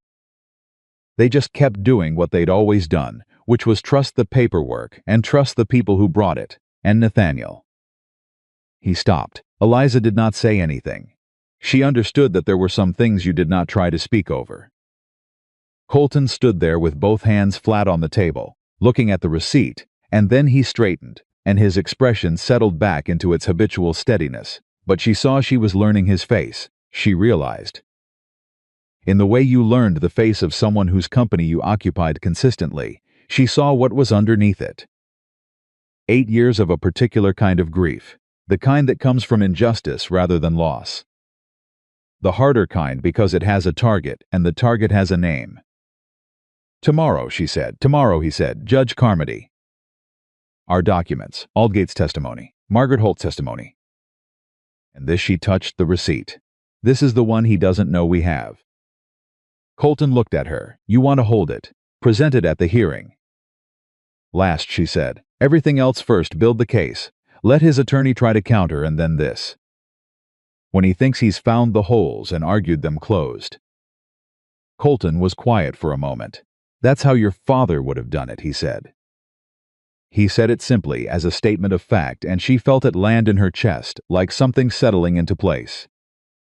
Yes, she said, it is. That evening, Eliza sat at the kitchen table and wrote a letter to her father. She had not allowed herself to do this since his death. It had felt too close to something she could not afford to feel, but tonight she wrote it. Long all of it. What had happened, what she had found, who had stood beside her. She wrote about Colton. She wrote, he's not what people say, Papa. He's not cold, he's just careful with what matters. The way you were careful with land. The way you taught me to be careful with truth. She folded the letter and did not address it to anywhere. She put it in her coat pocket beside the marriage certificate and the receipt with her uncle's signature. Outside, the night had come down full and quiet over Lone Creek Ranch. Somewhere in the dark, the cattle moved. The house breathed around her. From down the hall, she could hear the faint, familiar sounds of another person present in the same building, a door, a floorboard, the small sounds of someone who was also awake, also thinking, also preparing. She was not alone. The thought arrived without drama. Just a fact, simple and extraordinary at once. She was not alone in this fight. She had not been alone since 3 a.m. 2 days ago, when she had burned her uncle's letter to ash and ridden 11 miles in the dark toward the only name she could think of that mattered. She pressed her hand flat against the table. Tomorrow, she thought. Tomorrow we end this. The hearing was scheduled for 10 a.m. At 7:45, Eliza was dressed and at the table with coffee when Colton came in from the barn and said, without preamble, Aldgate's boarding house was broken into last night. She stood up. Is he hurt? No, he'd been warned after what you said. He took precautions. He wasn't in his room. Colton's voice was entirely controlled, which she had learned meant he was angry. But his bag was searched. His papers were gone through. The copies of the documents, he had them on his person, Colton said. He's fine. Documents are fine. He paused, but someone wanted us to know they tried. That's the message. She understood. The break-in was not just a theft attempt. It was a demonstration. We can reach you. We can reach the people around you. You are not as safe as you think. He's trying to rattle us, she said. An hour before the hearing. Yes, Colton said. She picked up her coffee cup. Set it down, picked up her coat. Then let's not be rattled, she said. They rode into Willow Creek at 8:30, and the town was already aware that something significant was happening. People moved with that particular quality of a community, preparing to witness not quite crowds, but more people on the street than usual, more faces at windows, more conversations that stopped when Eliza and Colton passed.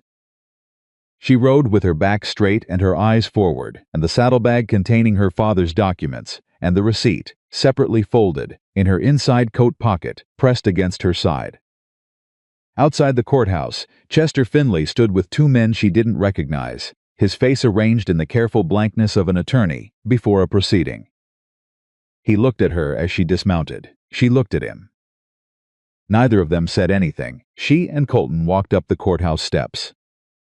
Behind them, she heard Aldgate's voice. He had arrived separately, as they'd planned, and then Margaret Holt's, clear and composed, greeting someone she knew. At the top of the steps, Colton held the door. She walked through it. And she thought, my father built something real, and I am going to prove it. The courtroom was already half full when they walked in. Eliza had been inside this room twice before in her life, once as a child, when her father had a boundary dispute with a neighboring rancher, and once 3 years ago when she had accompanied him to witness the signing of a water rights agreement.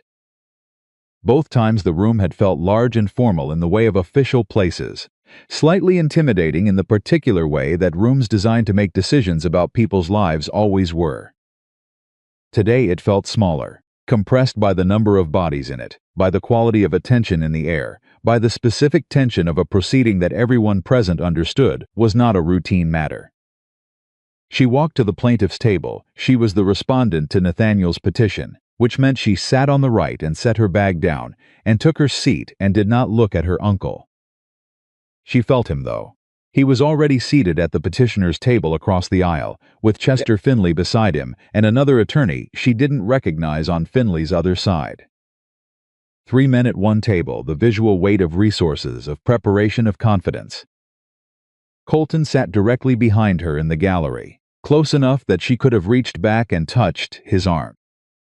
She did not, but she knew he was there. Aldgate was 3 rows back. Margaret Holt was beside him. Harrison Voss, the county attorney, was in a chair to the side of the room with a leather portfolio across his knees, which was not a position she had been entirely certain he would occupy this morning. He had come. That mattered. The bailiff called the room to order at 5 minutes past 10, and Circuit Judge Edmund Carmody entered from the side door and took his seat on the bench. Eliza studied him. Colton had told her, fair, direct, no patience for local influence in his courtroom. He was perhaps 60, with a broad, weathered face and small eyes behind wire-rimmed spectacles that moved across the room with the systematic attention of a man who read people the way other people read documents. He sat, arranged his papers, looked up. "We are convened on the matter of a petition for legal guardianship over the estate of the late Robert Hartwell, filed by Nathaniel Crowe," Carmody said. His voice was unhurried but carried without effort. "I am Circuit Judge Edmund Carmody, sitting in for Judge Harlan at his request. I have reviewed the petition and the respondent's preliminary filing." He looked over his spectacles at the room. "We will proceed. Mr. Finley, you represent the petitioner?" "Yes, Your Honor," Finley said, rising smoothly. "Mr." Carmody looked at Eliza's side. Eliza stood. "Your Honor, Eliza Reeves, appearing on my own behalf. I am an attorney-trained respondent, and I am prepared to represent myself in this matter." She had not been attorney-trained. Not formally, women could not be admitted to the Montana bar in 1882. But she had studied every piece of legal correspondence her father had ever received, had read Blackstone's commentaries cover to cover at 16, had memorized the relevant statutes on property and estate law. And she had spent 2 days preparing exactly what she intended to say and how she intended to say it. She would not be easily managed. Carmody looked at her for a moment. "Very well," he said. "Mr. Finley, the petition." Finley rose and presented the guardianship petition with the polished efficiency of a man who had done this before. He spoke about Eliza's age, her lack of business experience, the complexity of estate management, the necessity of proper oversight for the protection of the estate's value. He spoke about Nathaniel Crowe's long presence in the community, his business acumen, his genuine familial concern. He used words like well-being and stewardship and responsibility, and he arranged them in the careful, sympathetic architecture of someone who had built the argument over several weeks to sound as reasonable as possible. It did sound reasonable. Eliza sat and listened and registered exactly how reasonable it sounded and kept her expression level and made notes. When Finley sat down, Carmody looked at Eliza. "Mrs. Reeves," he said. "Your Honor," she said. "The petition before this court characterizes me as someone in need of management. I would like to begin by demonstrating that the characterization is inaccurate." She picked up the first document from her stack. "This is a summary of the Hartwell estate's financial position as of my father's death. I prepared it myself over the 3 weeks following his passing. It documents assets, liabilities, pending contracts, cattle records, and projected revenue for the next fiscal year. I can answer any question about any line in it." She set it on the clerk's table. "This is not the work of someone who cannot manage her own affairs." She heard a small sound from somewhere in the gallery. Not exactly murmuring, more like a collective intake. Carmody took the document, read it with the same systematic attention he had given the room when he entered. He turned pages. He went back to the first page. He looked up at Eliza. "You prepared this yourself," he said. "Yes, Your Honor." He made a note. "Continue. The petitioner has characterized his interest as familial concern," Eliza said. "I intend to demonstrate to this court that his actual interest is in the estate's land, and that his Methods in land from others in this territory have not always been consistent with legal or ethical standards. Finley was on his feet. Objection, Your Honor. The respondent is making allegations entirely outside the scope of a guardianship proceeding. Sit down, Mr. Finley, Carmody said, without heat. I'll determine the scope. He looked at Eliza. You have evidence to support that characterization? Yes, Your Honor. Then we'll hear it in proper order. Proceed with your case. Finley sat down. At the petitioner's table, Eliza's uncle shifted in his seat. She had not looked at him yet. She had made a deliberate choice not to. She would look at him when the time was right. She called Aldgate first. Thomas Aldgate took the witness chair with the careful movement of a man who was aware that this moment had been a long time coming and did not intend to waste it. He stated his name, his former occupation, his years in the territory. He spoke clearly and without visible nervousness, and Eliza walked him through his testimony the way her father had walked her through difficult terrain, one careful step at a time, each foot placed firmly before the next one moved. Aldgate described the land agent business in the territory in the 1870s. He described the standard processes for property transfers, the document requirements, the filing procedures. He described the first time Nathaniel Crow had approached him about a transaction he found irregular. He described the second approach. He described the specific language Nathaniel had used. She had asked him to reconstruct it as closely as possible, and Aldgate had a good memory and used it. He said to me, Aldgate told the court, looking directly at Carmody, that the documentation would hold up to any reasonable scrutiny. Those were his words, any reasonable scrutiny, and I said to him that I wasn't in the business of producing documentation designed to withstand scrutiny rather than documentation designed to accurately reflect reality. And he looked at me for a moment and then he said, I suppose we don't need to work together then, Thomas, and he left. A silence in the courtroom. And the transactions you refused, Eliza said, did they proceed through other channels? Yes, Aldgate said, they did. I later saw the filed records. The transfers went through. The documentation held up to reasonable scrutiny. He paused. Apparently, Carmody had been writing steadily throughout. Finley's cross-examination of Aldgate was careful and methodical. He questioned the reliability of decade-old memory. He questioned whether Aldgate's refusal to participate might indicate a personal grievance rather than principled objection. He questioned the specificity of Aldgate's recollection of the exact words used. Aldgate answered each challenge with the same measured steadiness. He did not get defensive. He did not overreach. He simply answered what was asked and stayed close to what he knew. When Finley sat down, Eliza looked at Carmody. Your Honor, I'd like to introduce documentary evidence. Present your documents. She began with the fraudulent deed from March 1879. She walked Carmody through the signature analysis, the formation of the R, the particular pen pressure, the contrast with authentic Hartwell signatures on documents she'd brought for comparison. She introduced it methodically and without drama, letting the paper speak. Then she introduced the second document, the third, the fourth. With each one, she explained the holding company structure, Western Grazing Associates, Montana Land Holdings, Prairie Development Trust. She showed how the same names and structures appeared repeatedly across different transactions, different families, different years. She was on the fourth document when she saw Finley lean toward the second attorney and say something very quietly. The second attorney leaned back. Finley's jaw tightened. They hadn't expected the volume of documentation. They had expected one or two items that could be individually challenged. They had not expected a chain. Carmody looked up from the documents. Mrs. Reeves, these holding companies you're alleging the petitioner had personal involvement. Yes, Your Honor. On the basis of these documents, you can demonstrate his connection to these entities? Through these documents, indirectly, I have additional evidence of a more direct connection.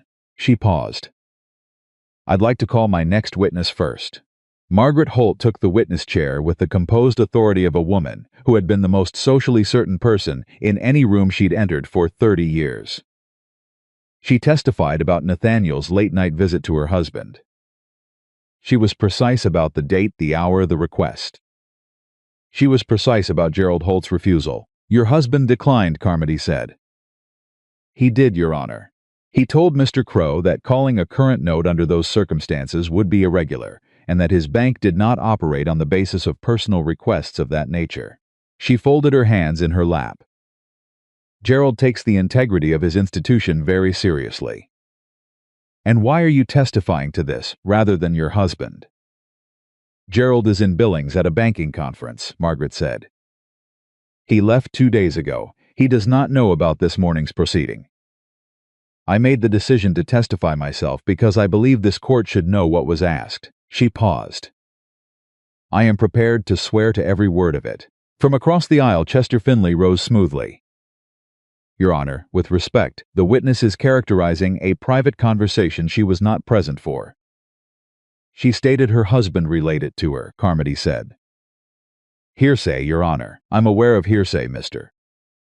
Finley. I've been a judge for 18 years. Carmody looked at him evenly. "The witness's testimony is noted, and I'll weigh it accordingly." "Sit down." Finley sat down. Eliza looked at the petitioner's table for the first time. Nathaniel Crow sat with the careful stillness of a man maintaining control by effort. He was a handsome man. He had always been a handsome man. Well-dressed, well-groomed, with the particular kind of good looks that come from knowing how to present oneself. She had grown up watching people respond to that presentation, watching them trust it. He was looking at the middle distance, not at her. His expression was composed, but his right hand resting on the table was not entirely still. He knew, she thought. He knew the ground was shifting under him, and he was calculating the way he always calculated. The long, patient, strategic way what move remained. She was about to show him that the move he hadn't calculated for was already on the table. "Your Honor," she said, "I have one final piece of evidence." She reached into her inside coat pocket and produced the receipt. Unfolded it carefully, set it on the table. "This is a payment receipt dated July 1876, she said. "It documents a payment made in connection with a land transaction. It was produced by Western Grazing Associates." She paused. "It is signed by Nathaniel Crow, his personal signature. Not a company representative, not an agent, the petitioner himself." The quality of the silence in the courtroom changed. It was not dramatic silence, the kind you heard in stories. It was something more specific and more complete, the silence of a room full of people who were all simultaneously recalibrating. Finley was on his feet before she'd finished the sentence. "Your Honor, sit," Carmody said. Finley sat. Carmody picked up the receipt. Looked at it for a long time. He was a thorough man. "Where did you obtain this?" he asked. "It was found in the ranch records of Lone Creek Ranch," Eliza said. "Records kept by Colton Reeves's father dating to 1876. It was produced in connection with a transaction involving Lone Creek property, a transaction that, based on the other documents before this court, we believe was connected to the same fraudulent scheme." "The petitioner's signature," Carmody said. "You've compared this to authenticated examples of his signature?" "Yes, Your Honor." She produced the comparison documents, 2 letters Nathaniel had sent to her father that were in the estate files, both signed, both dated. "These are letters written by the petitioner to my father. The signature matches." Carmody looked at the receipt. Looked at the comparison letters. Made a note so long it took him nearly a full minute to write. Nathaniel Crow spoke. He had not spoken yet throughout the entire proceeding. He had let Finley manage everything, the way he always let carefully selected people manage things on his behalf. But now he spoke quietly, without rising, directed at Finley. "Object to the foundation," he said. Finley stood immediately. "Your Honor, there is no established foundation for these documents. The respondent has not demonstrated chain of custody, has not provided expert authentication, has not." "The chain of custody is straightforward," Eliza said. "The document was in a sealed box of ranch records that has been in the same location since 1876. I can provide the ranch owner as a witness to attest to the record's condition and provenance." She looked at Carmody. the ranch owner being Colton Reeves, who is present in this courtroom. "Call him," Carmody said. Colton took the witness chair. He was, Eliza thought, watching him, exactly himself. No more and no less than he always was, contained, direct, entirely unintimidated by the formality of the room or the weight of what was happening in it. He answered Carmody's questions about the ranch, records the way he answered every question, which was plainly and without embellishment. "These records have been in your family's possession since 1876, Carmody said. "Yes, Your Honor. My father kept every document connected to the ranch's operation. It was his habit and his practice. I continued it after I inherited the property." The box containing the receipt in question, it had not been opened recently, before Mrs. Reeves found this document? "Not since I moved into the house 8 years ago," Colton said. "I went through the records systematically at that time. I didn't find this document then. I believe it was pressed inside a ledger and was not visible without removing the ledger from the box and opening it completely. So it was genuinely undiscovered until now." "Yes, Your Honor." Finley rose for cross-examination. He tried 3 different angles, questioning the completeness of Colton's knowledge of the records, questioning whether the document might have been placed there more recently, questioning the chain of possession. Colton answered each one with the same unadorned precision. He did not get pulled. He did not get flustered. He simply answered what was asked with what was true.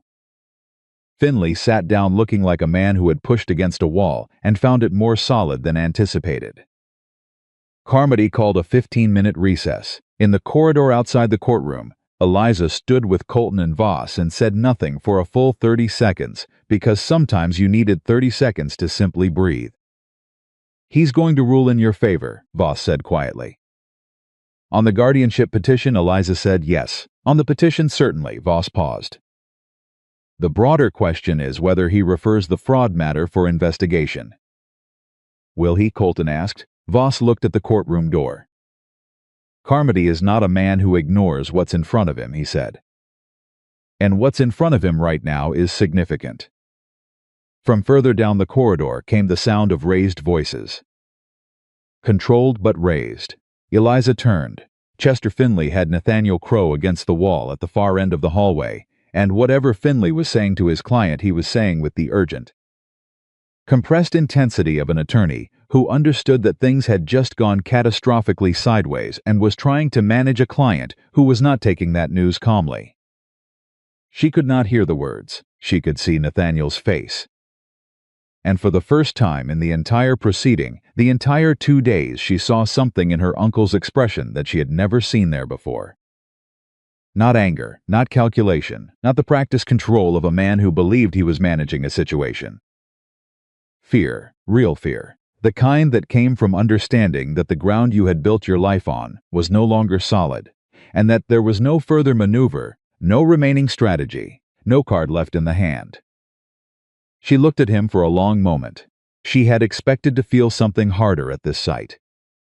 Satisfaction, even anger. But what she actually felt was something quieter, and sadder, the particular grief of recognizing that a person who should have been something decent had made themselves, over the course of years, into something that now stood against a hallway wall, terrified of the truth it had accumulated. He had done this to himself and to her father, and to 6 families. And to a 17-year-old boy watching his widowed mother lose 40 acres to a signature that wasn't real. She turned away. The recess ended, they returned to the courtroom. Carmody took his seat and arranged his papers and looked at the room. "I have reviewed the petition and the respondent's evidence," he said. "I will address the petition first. The purpose of a guardianship proceeding is to protect the interests of someone unable to protect their own. The respondent, Eliza Reeves, has demonstrated in this courtroom today a level of legal and financial competence that renders the petition's central premise without foundation. She is not incapable. She is not in need of management. She is a woman who prepared a comprehensive estate financial summary in 3 weeks while grieving, who organized and presented a substantial evidentiary case, and who conducted herself throughout this proceeding with intelligence and precision." He paused. He was not a man who editorialized often, Eliza suspected, but when he did, it was deliberate. The petition is dismissed. 3 words, the petition is dismissed. She heard the gallery react a collective exhale, a murmur, someone in the back making a sound that was very close to a small exclamation of satisfaction. She sat very still and felt the words land. Regarding the evidentiary matter, Carmody continued, and the room went quiet again. I am referring the documents presented today to the county prosecutor's office for investigation into potential fraud in connection with property transactions in this territory. He looked directly at the petitioner's table. Mr. Crow, you are advised that based on the evidence presented today, including a receipt bearing your personal signature connecting you to a corporate entity allegedly used in fraudulent land transfers, you may wish to consult legal counsel about your position going forward. Nathaniel Crow did not move. This court is adjourned, Carmody said. He stood.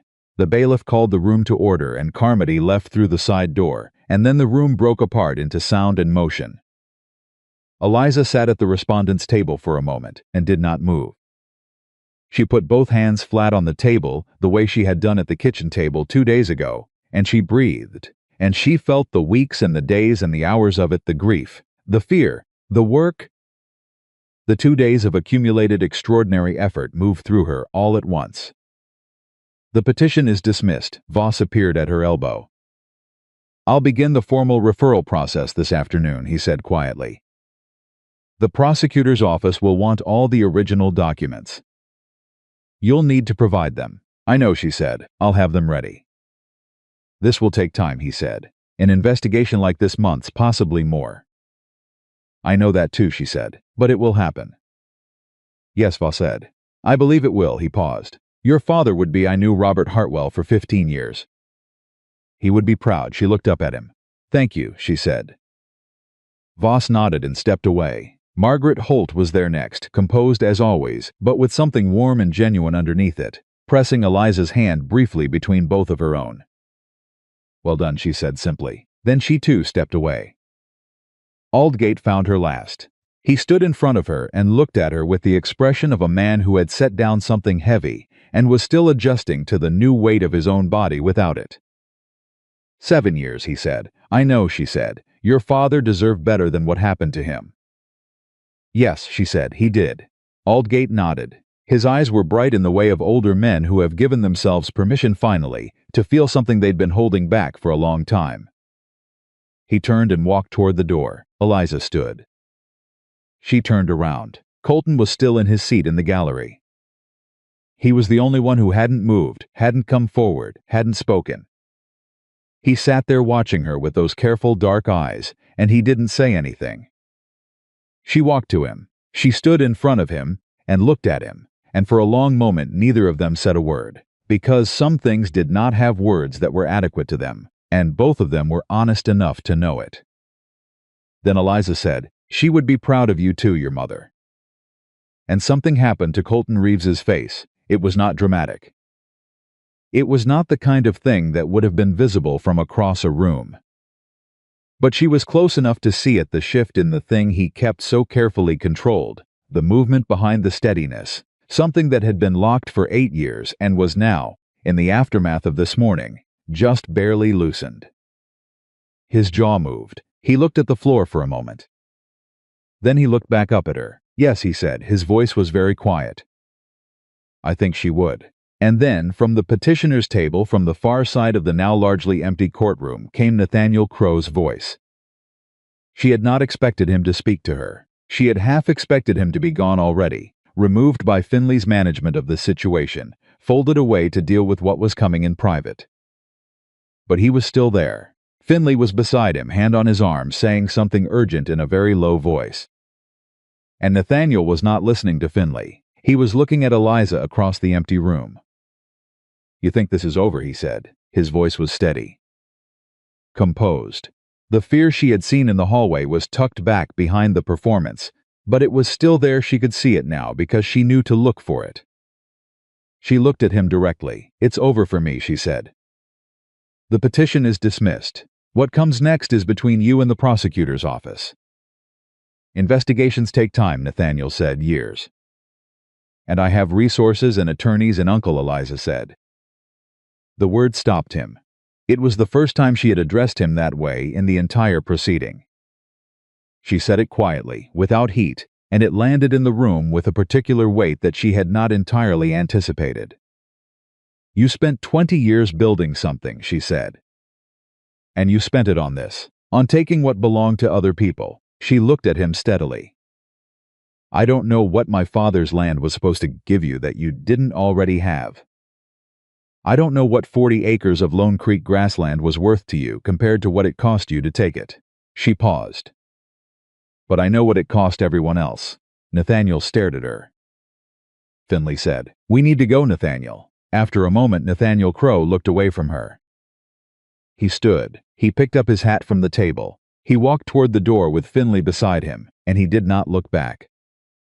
The door opened and closed. Eliza stood in the empty courtroom with Colton and let the silence of it settle around her. He'll fight the investigation, Colton said quietly. I know, she said, it will be long. I know that too. She looked at the empty petitioner's table, at the space where her uncle had been, but he'll fight it without the petition. Without guardianship, without any legal claim to my father's property, she turned. He's on the defensive now. That changes everything. She picked up her bag from the respondent's table. The marriage certificate was in her coat pocket.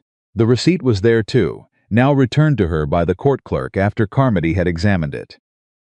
She could feel both of them through the fabric. Colton, she said. He looked at her. I want to go home, she said, and then she stopped because the word had arrived naturally and without any decision on her part, and they both heard it. Home. She had meant her father's ranch, the Hartwell property, where she had grown up, which was hers now without contest. That was what she had meant. But she had said it standing in a courtroom in Willow Creek, at the end of the most important morning of her life, and she had said it to this man, and home had arrived in her mouth without a specific address attached to it, and she thought, oh. Colton held the courtroom door open. Let's go, he said. And they walked out together into the Montana morning, into whatever it was that came next. The ride back from the courthouse was quiet in the particular way that follows something enormous, not the silence of people who have nothing to say, but the silence of people who have too much and are waiting for the right moment to begin. Eliza rode with her back straight and her eyes on the road ahead, and she was aware of Colton beside her in the way she had become aware of him over these 2 days as a specific, steady presence that her body had learned to register the way it registered weather, instinctively, without needing to think about it. She did not examine this awareness. There were more immediate things to attend to. She needed to go to her father's ranch. She had not been back since the morning she had packed her bag and ridden out in the dark 3 days ago now, though it felt like 3 weeks. 3 days since she had stood in that kitchen burning her uncle's letter, and the distance between that woman and the woman, riding through Willow Creek this morning, felt like a geography she could not entirely map. I need to go to my father's property today, she said. I'll take you, Colton said. You don't have to. I'll take you, he said again, not insistent, simply certain. She let it be. They stopped at Lone Creek Ranch long enough to water the horses and collect a few things Eliza needed. She changed out of her courthouse clothes into her working clothes, the practical, worn things she had brought in her bag 3 days ago, and when she came back into the kitchen, Colton was at the table with coffee and a plate of food he had put together without comment. She sat down and ate without arguing, because she was hungry and because she was learning that fighting Colton on practical matters was a waste of energy she could deploy more usefully elsewhere. When she was done, she said, James Whitfield sent a telegram back this morning. Before the hearing, I didn't have a chance to mention it. Colton looked at her. He's coming, she said. He'll be here by tomorrow evening. He doesn't need to testify now, Colton said. No. But I want him to see the documents. He did business with my father for 15 years. He may know things, transactions, arrangements, history that could be useful to Voss's investigation. Colton nodded. Good thinking. Also, she said, and then stopped, because the next part was harder to say than she'd anticipated. I want someone who knew my father to come to the ranch with me. Someone who remembers what it was supposed to be. She looked at her hands on the table. Whitfield knew him well, and you, she stopped again. And me, Colton said quietly. You never met him, she said. But you've been defending what he built for 3 days. I think that counts for something. Colton looked at her for a moment. Then he picked up his cup. Let's go, he said. The Hartwell property was 11 miles in the opposite direction from town, southwest rather than northeast, sitting in a broad, well-watered valley that her father had chosen specifically for the quality of its winter grass. Eliza had grown up on this land. She knew every fence line, every seasonal pattern of the creek, every structural quirk of the barn and the house.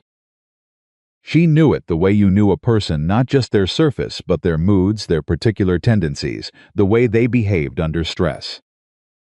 Riding up to it now, she felt something that was not quite the grief she had been holding back for 3 weeks, but was its close relative. Something that acknowledged loss while refusing to be flattened by it. The house was the same. Of course it was the same. Houses didn't change in 3 days, not even when the people who filled them did.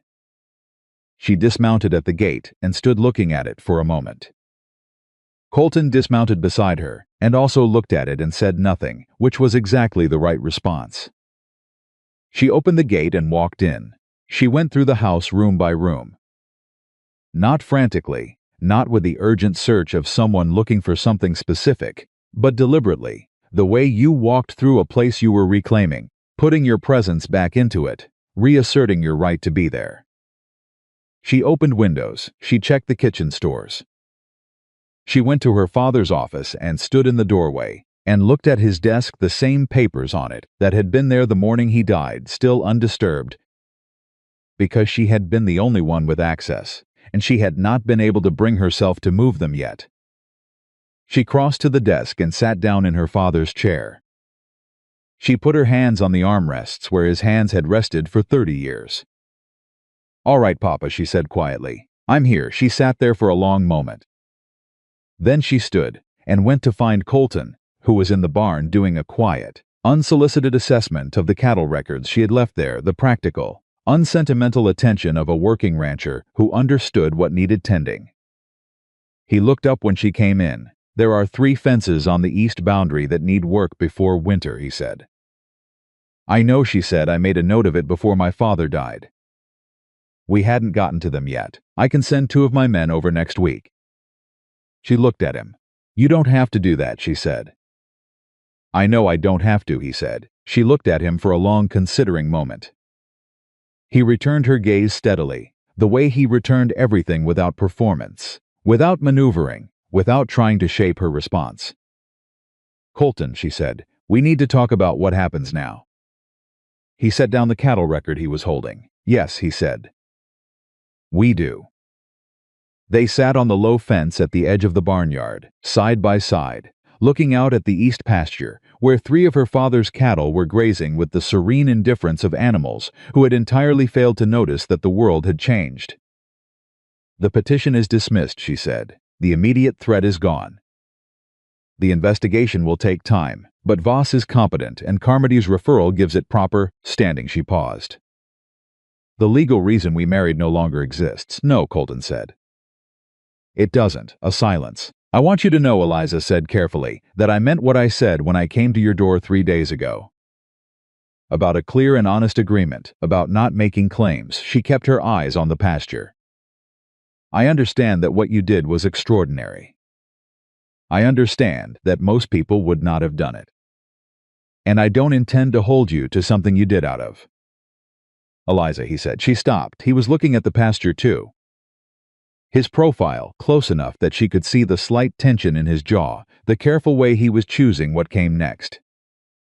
When you came to my door, he said, I told you yes, because someone should have helped my mother. I remember.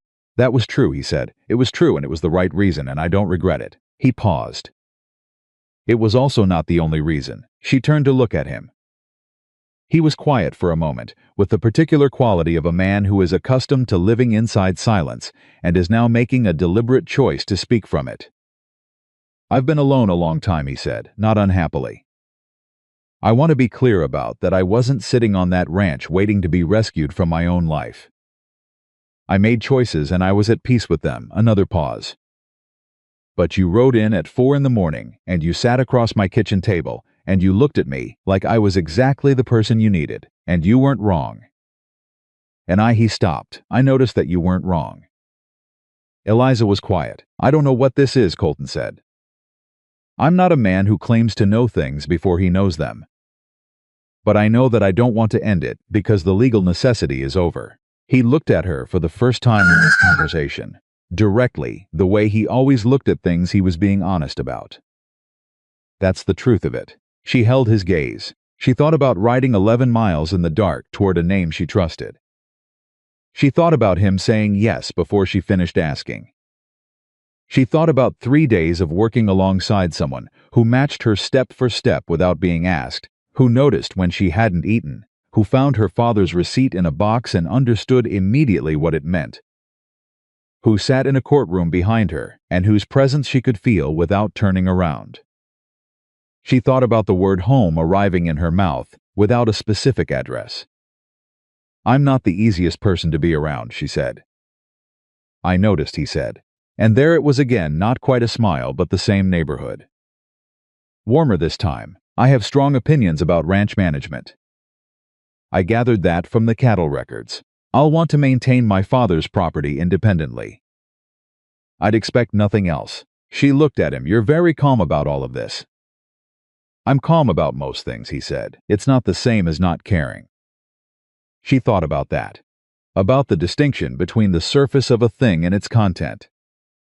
About how badly she had misread the surface of Colton Reeves before she sat across his kitchen table and actually talked to him. "I'm not going to pretend I have this figured out," she said. "Neither am I. It might be complicated. Figuring out how two people with their own land and their own ways of doing things." "Eliza," he said. "What?" "I'm not asking you to have it figured out," he said quietly. "I'm asking if you want to try." The question was so simple that it took her a moment to adjust to its shape.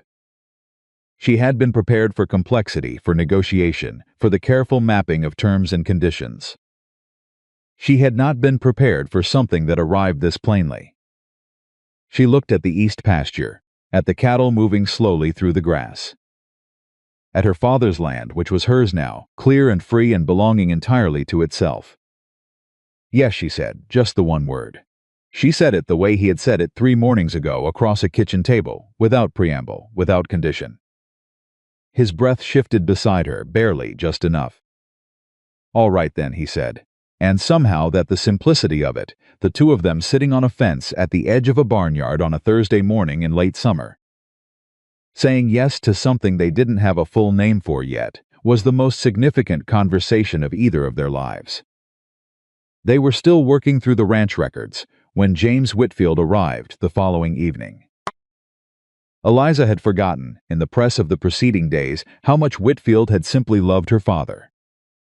She had thought of him as a business partner, which he was, but when he rode up to the Hartwell property and saw her standing at the door, the expression on his face was the expression of a man who had been carrying grief and was now in a place where it was safe to set it down. He was a large man, Whitfield, broad and gray-haired, with a direct manner that her father had always said was the best kind of honesty, the kind that didn't know how to be anything else. He embraced her with the unself-conscious warmth of someone who had known her since she was 12 years old, and then he held her at arm's length and looked at her face. "You look like him," he said. "You always did, but right now," he shook his head. "Tell me what happened, all of it." She told him all of it. Whitfield listened without interrupting, which was a quality she had always valued in him. He sat at her father's kitchen table and listened, and his expression moved through a sequence of responses: recognition, outrage, grim satisfaction at the hearing's outcome, and when she was done he was quiet for a long moment. "Western Grazing Associates," he said. "Yes, I saw that name," Whitfield said slowly. "In 1877, in a letter your father received. He mentioned it to me in passing, said he'd had an inquiry from a land company about purchasing some eastern acreage, and he'd turned them down." He looked at her. "I didn't think anything of it at the time. Land companies were always making inquiries." Do you remember anything else about the inquiry? It was in writing, Whitfield said. A formal letter. Your father kept everything. Eliza was already moving toward the filing cabinet in the corner of the office. Colton, who had been sitting quietly at the table throughout, stood and followed her without being asked. It took them 40 minutes. The filing cabinet held 20 years of correspondence, meticulously organized, in the way of a man who understood that paper was the record of reality and treated it accordingly. Eliza went through 1,877 with Colton beside her, reading each document quickly, setting aside anything involving land transactions or company names. She found it in the March 1,877 correspondence, a letter on formal paper from Western Grazing's Associates offering to purchase 40 acres of Hartwell Eastern acreage at a stated price. Professional language, standard inquiry format, signed by Nathaniel Crowe as company representative. 1,877. Her father had received this letter in 1,877 5 years before his death. 2 years before the forged deed that had transferred that same acreage without his knowledge. He had turned it down. She could see from the file that he had drafted a polite refusal and sent it. He had filed the inquiry and forgotten it. He had not known, when he turned down the letter in 1,877, that the land would be transferred anyway 2 years later with his forged signature. He had not known that the man writing to him as a business representative was his own brother-in-law. Eliza set the letter down on the desk and stood very still. He reached out directly, Colton said quietly, in writing. With his own name on it, he was confident, she said. He thought my father would sell. He didn't plan on needing to forge anything, he planned on buying it. When my father refused, he had to change approach. She picked up the letter. This letter establishes his personal connection to Western Grazing Associates 2 years before the forged deed. In his own handwriting, sent to my father, it fills the last gap, Colton said. It fills the last gap, she agreed. She brought it back to the kitchen table and set it in front of Whitfield. He read it again, looked up. He signed this, Whitfield said. He signed it, Eliza confirmed. Whitfield looked at the letter for a long moment. Then he looked at Eliza with an expression that was grief and anger, and something else, something that looked like the particular clarity of a man who has finally understood the full shape of something he only partially saw when it was happening. Your father trusted him, Whitfield said. He had no idea. I would know. I knew Robert for 30 years. He would have told me if he'd suspected his wife's brother. He didn't suspect, Eliza said. That was what made it work. My uncle relied on trust. He needed people to trust him in order to position himself close enough to do what he did. Whitfield set the letter down. What do you need from me? He said. Your testimony to Voss, she said, about my father's character and his business practices. About receiving this letter in 1,877. About the refusal. And anything else you know from 30 years of working alongside him that speaks to who he was and how he operated. I'll give it, Whitfield said immediately. Whatever you need. However long it takes. He looked at Colton, who he had been introduced to briefly when he arrived, and had been quietly assessing throughout the evening in the way of a man taking the measure of someone new in a situation he cared about. You're the man who married her, Whitfield said. Yes, Colton said. 3 days ago, yes. Whitfield looked at him for a moment.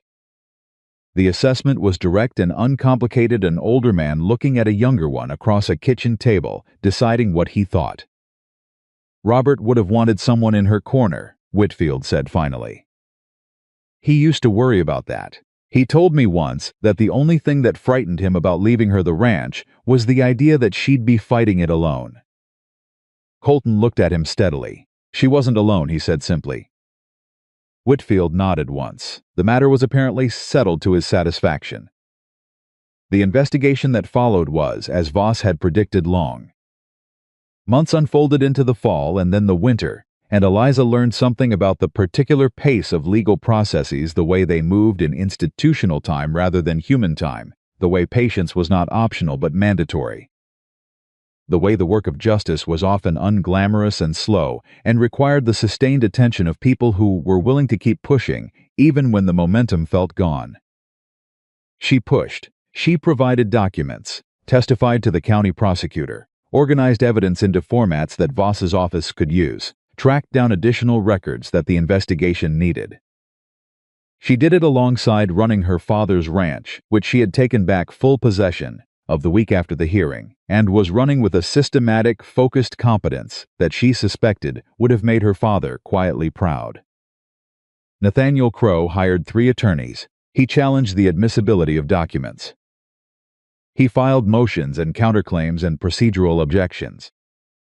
And his attorneys were expensive and skilled and fought for every inch with the resources of a man who had spent 20 years building financial leverage specifically for situations where he needed to fight. But the evidence was what it was: receipt with his signature, letter with his signature, forged deeds with the holding company's fingerprints on them, Aldgate's testimony about direct conversations, Whitfield's testimony about the 1877 letter, and Robert Hartwell's response to it. The chain was too long and too well documented, and too many independent witnesses had contributed to it. By February, the prosecutor's office had filed formal charges. By April, 3 of the 6 affected families had been identified and contacted, and the legal process of restoring their land, complicated by secondary transfers and subsequent ownership, had begun. By June, it became clear that Nathaniel Crowe's position was no longer defensible, and that his attorneys had begun advising him of this in the urgent private language of lawyers who were managing a client toward a realistic outcome. He pled in July. Eliza received the news from Voss on a Tuesday afternoon. He came to her father's ranch in person, which told her before he spoke that it was significant. He entered a guilty plea this morning, Voss said. Fraud, multiple counts. He'll serve time and the estate reclamation process will proceed under court supervision. She sat with this for a moment. The families, she said. The 6 families. The process will take time, Voss said. Some of the land has changed hands multiple times. Full restoration isn't possible in every case, but compensation will be ordered, and what can be returned will be returned. She nodded. And the Lone Creek 40 acres, she said. Voss looked at her, proceeding separately. Given the direct evidence connecting the transaction to the same scheme, the court is treating it as part of the broader case. He paused. It should be returned. Colton Reeves's attorney has been notified. Eliza looked out the window at the east pasture, 40 acres of grassland. A widowed woman's loss, a 17-year-old boy who had watched helplessly. 8 years of a particular kind of grief, with a name attached to it. Coming home, she went to Lone Creek Ranch that evening. Drove the wagon rather than riding, which was slower but felt right for the occasion. She went inside without knocking. She had stopped knocking some months ago, when the ranch had become the kind of place she came and went from with a naturalness that no longer required formal announcement. Colton was at the table with his ranch records. He looked up. She sat down across from him, put the letter from Voss on the table between them. He read it. He set it down. He was quiet for a long moment. With the particular quality of his silences that she had learned to read, this one was the silence of something settling, something resolving, something that had been held in tension for a very long time finally releasing.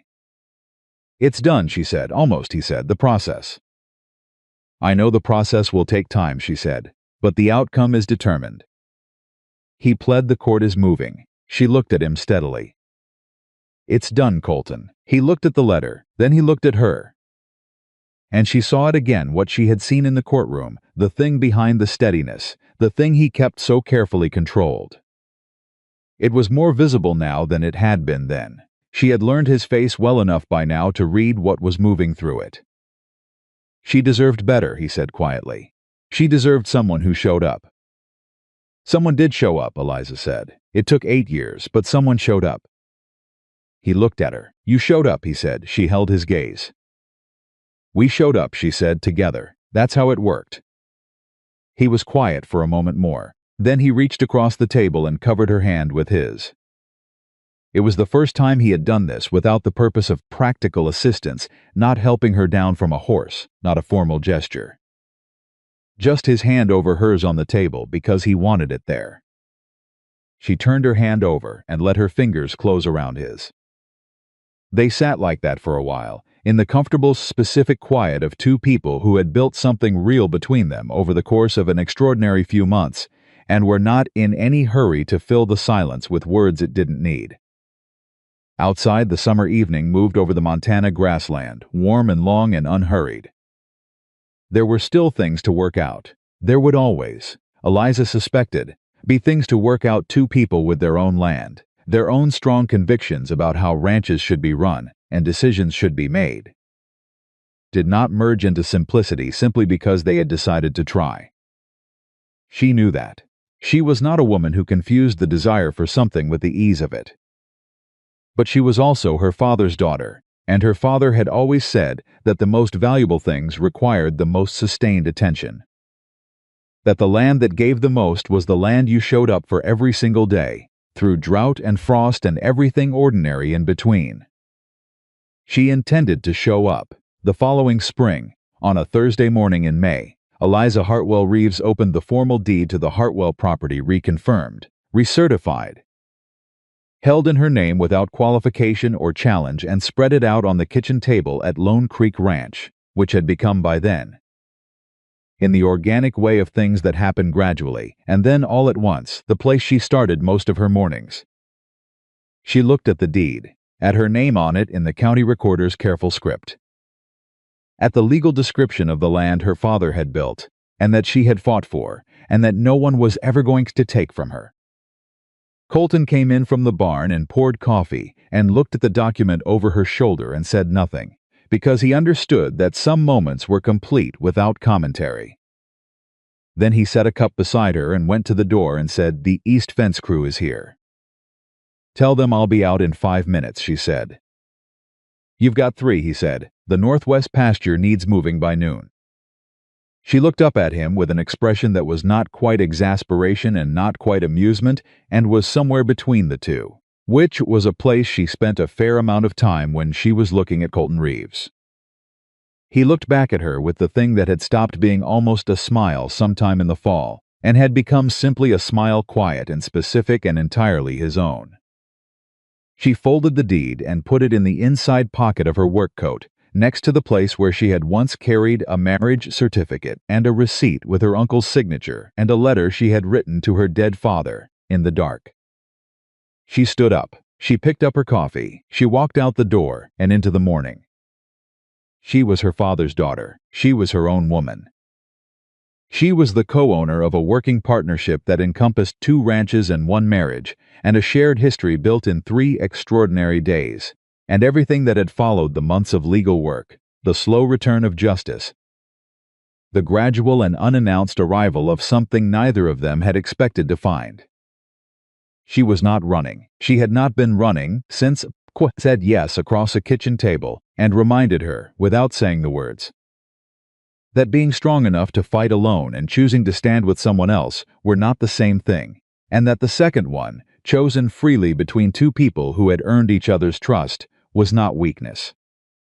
It was the bravest thing either of them had ever done. And it had started with 1 word said plainly, and without hesitation, by a man who understood that sometimes the most powerful thing you could offer another person was simply the certainty of your presence beside them. Yes, just that, and it had been enough to change everything.